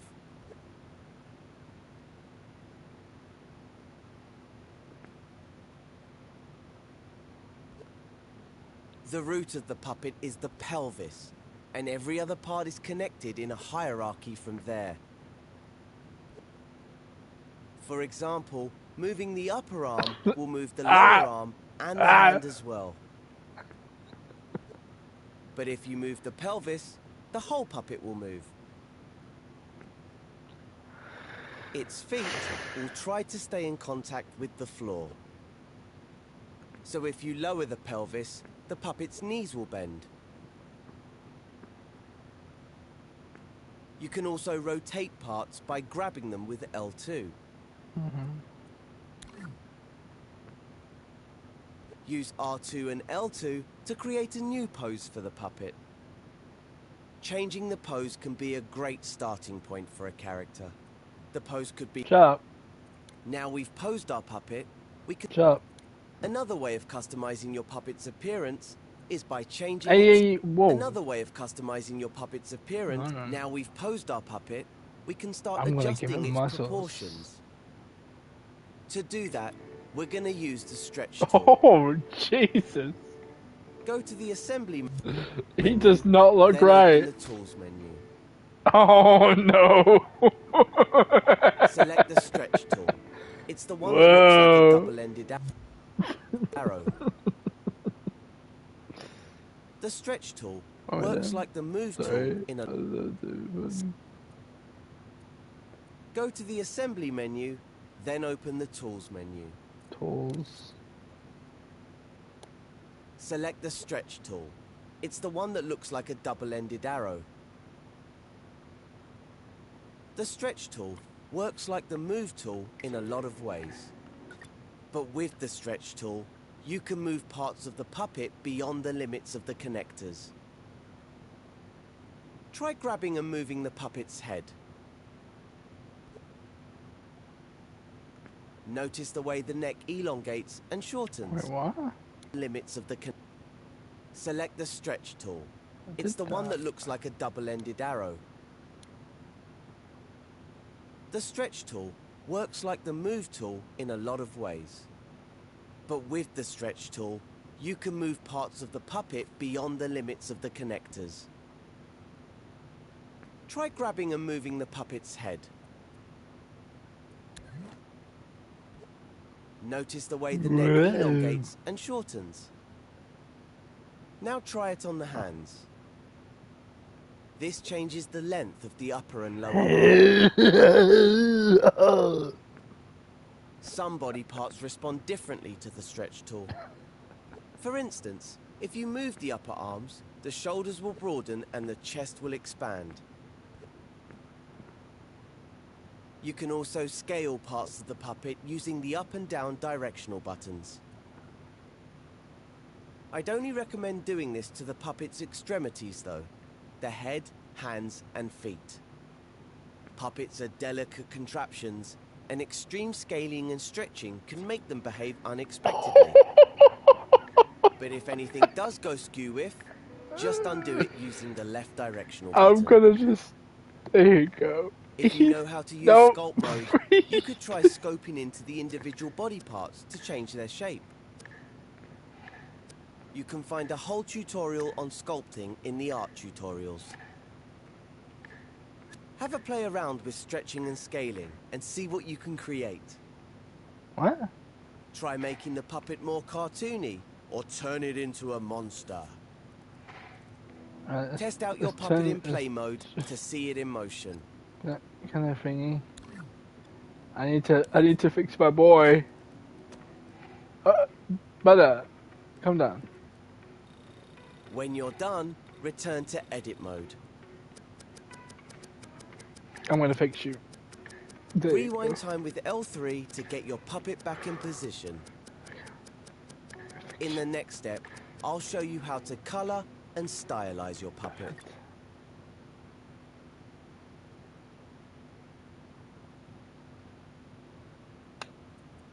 Another way of customizing your puppet's appearance is by changing its colour.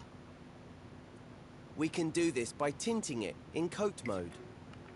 If you've played my tutorial on coat, style and effects, you'll already know how to do this. In the assembly menu, go to the modes menu and enter coat mode. In the coat mode menu, open the colors menu and select a color for your puppet.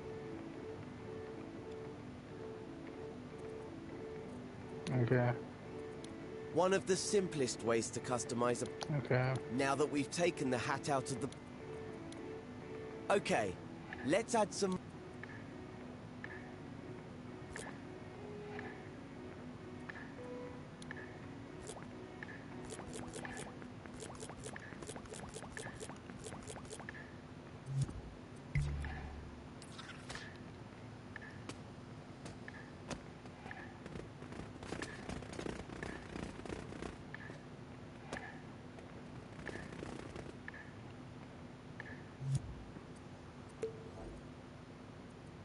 Now that we've taken...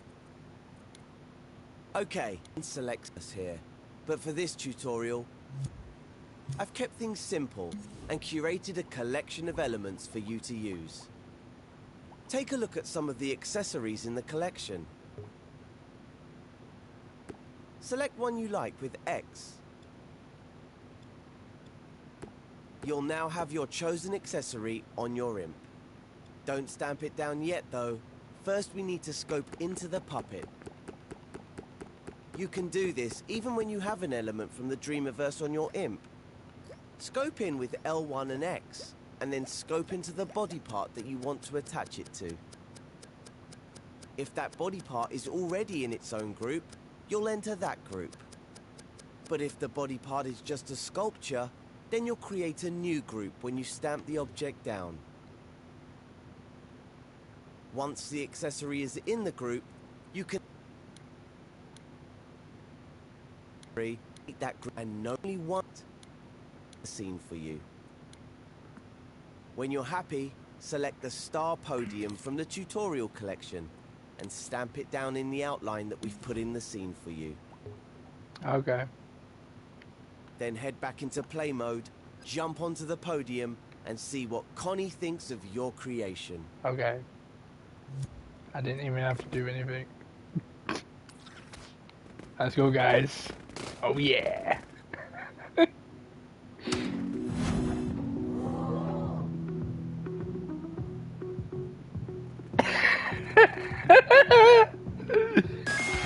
Wow, amazing.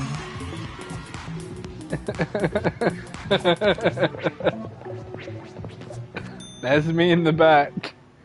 I'm doing that again. I'm gonna make him the most bounciest boy I've ever seen in your life. No, we're doing it again. Yeah, fine. Don't care. Now we've... And now that... Now that we...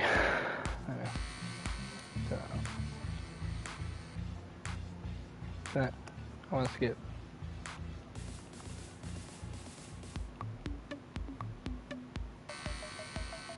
Aw, poor guy. I'm gonna bring in an abomination.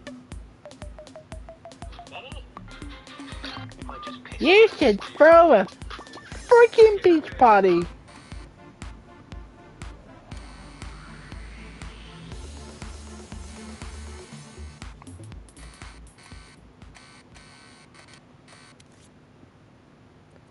You should throw a freaking beach... I don't know, I forgot how to fucking... how to fucking How do I thingy? Shit.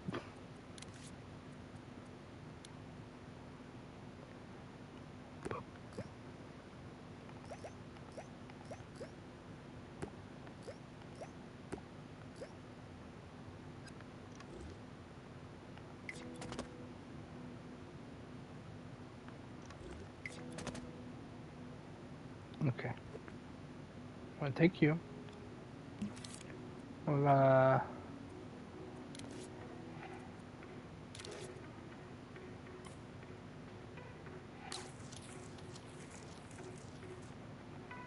Oh god. My boy.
I'm gonna flip you. Oh god.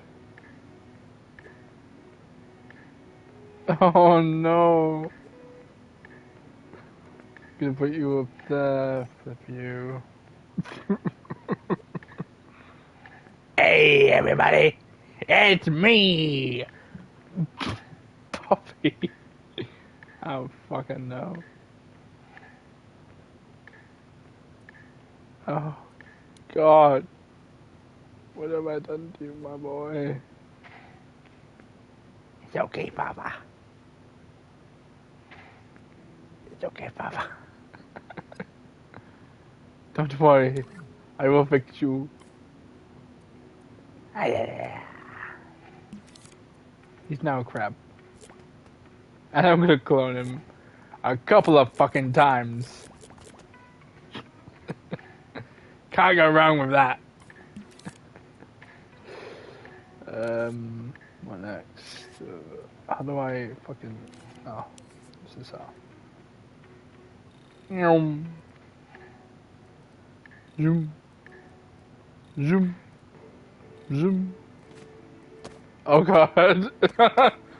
He just wants to jump now. Jump high.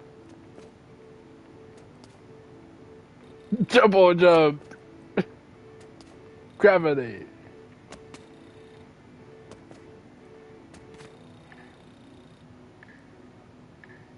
And he goes.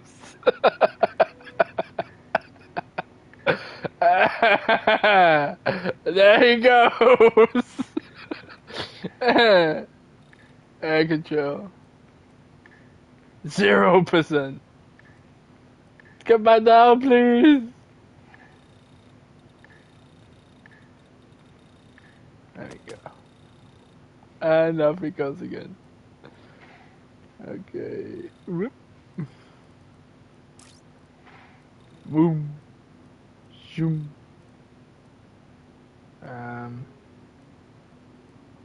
Lean into strength. Foot separation. Bicycle feet. Stumpiness. Stridiness. Bounciness. Lean leg. Sassiness. Sway. Lumberness. Stiffness. Whatever that means. Arm frail. Springiness. Breathiness. A turn. Whatever that means.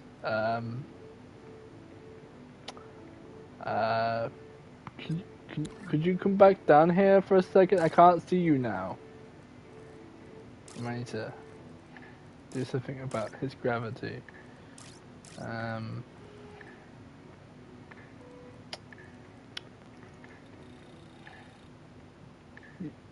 She's gone.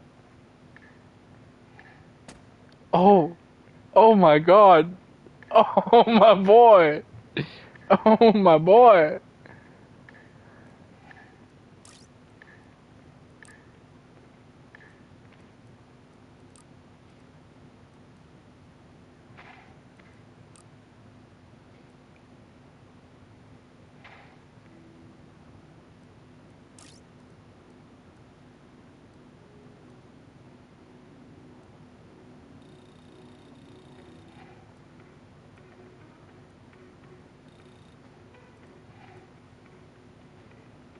Perfect.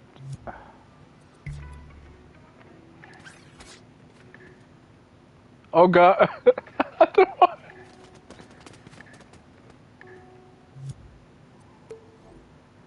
Okay, now we're gonna add this.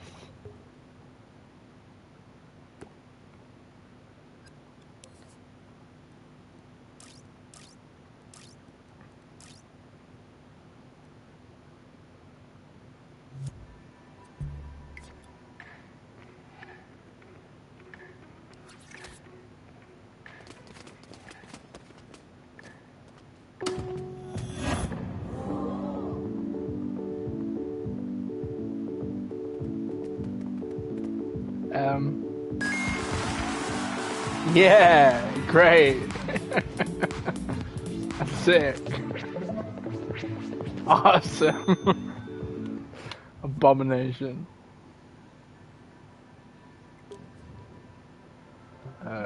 God, yeah.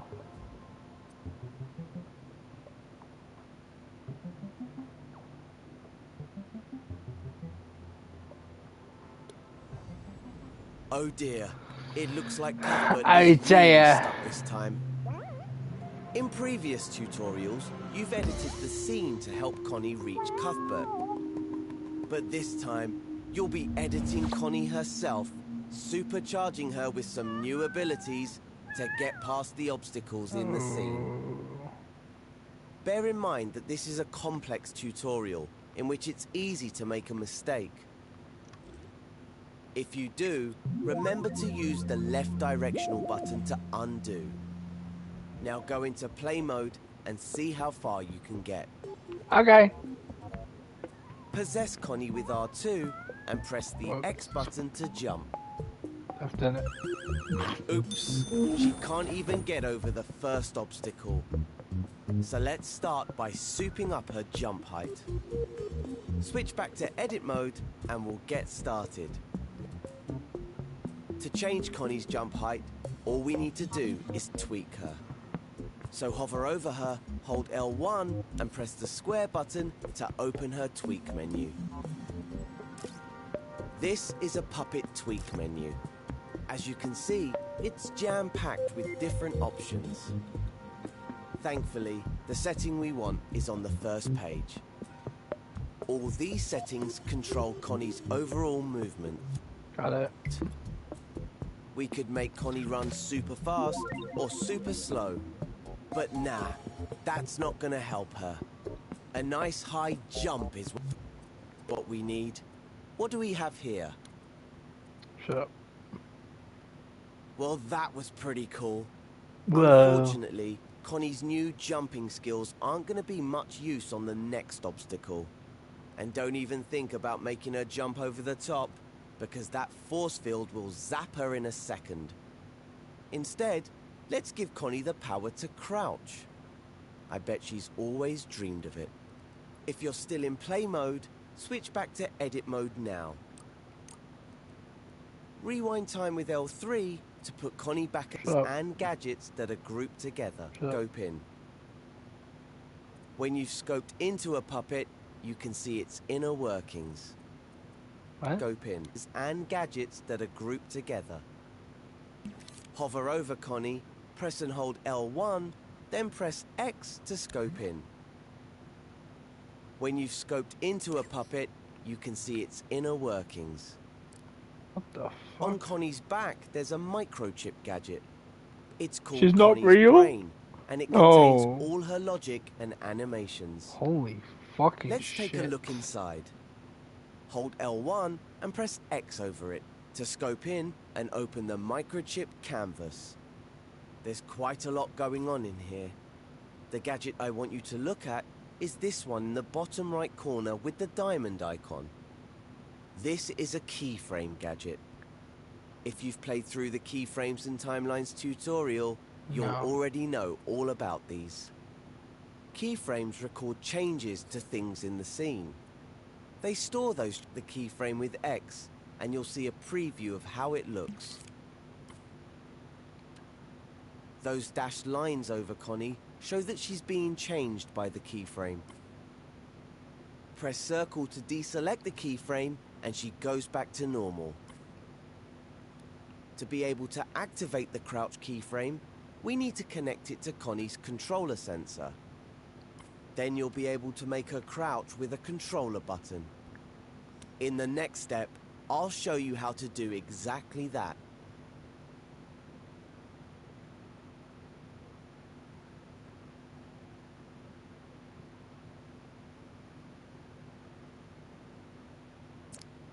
She can no longer die.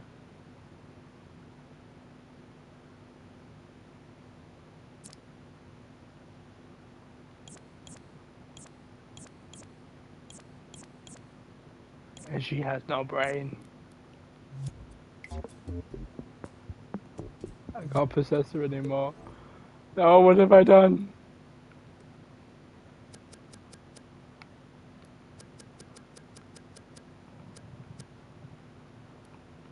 I'm just gonna move her.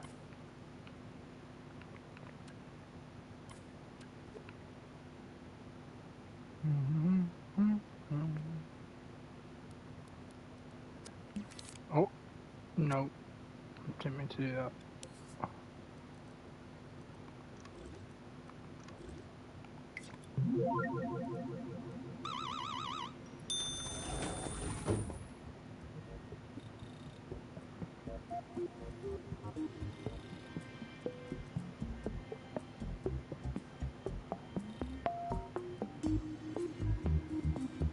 Awesome. I've done it. It'll be a happy game. To act.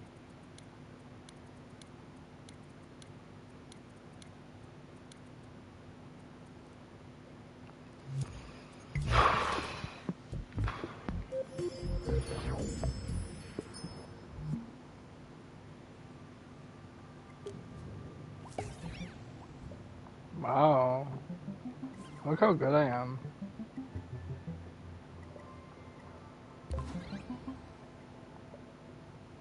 I'll whip him. Yeah. What's this?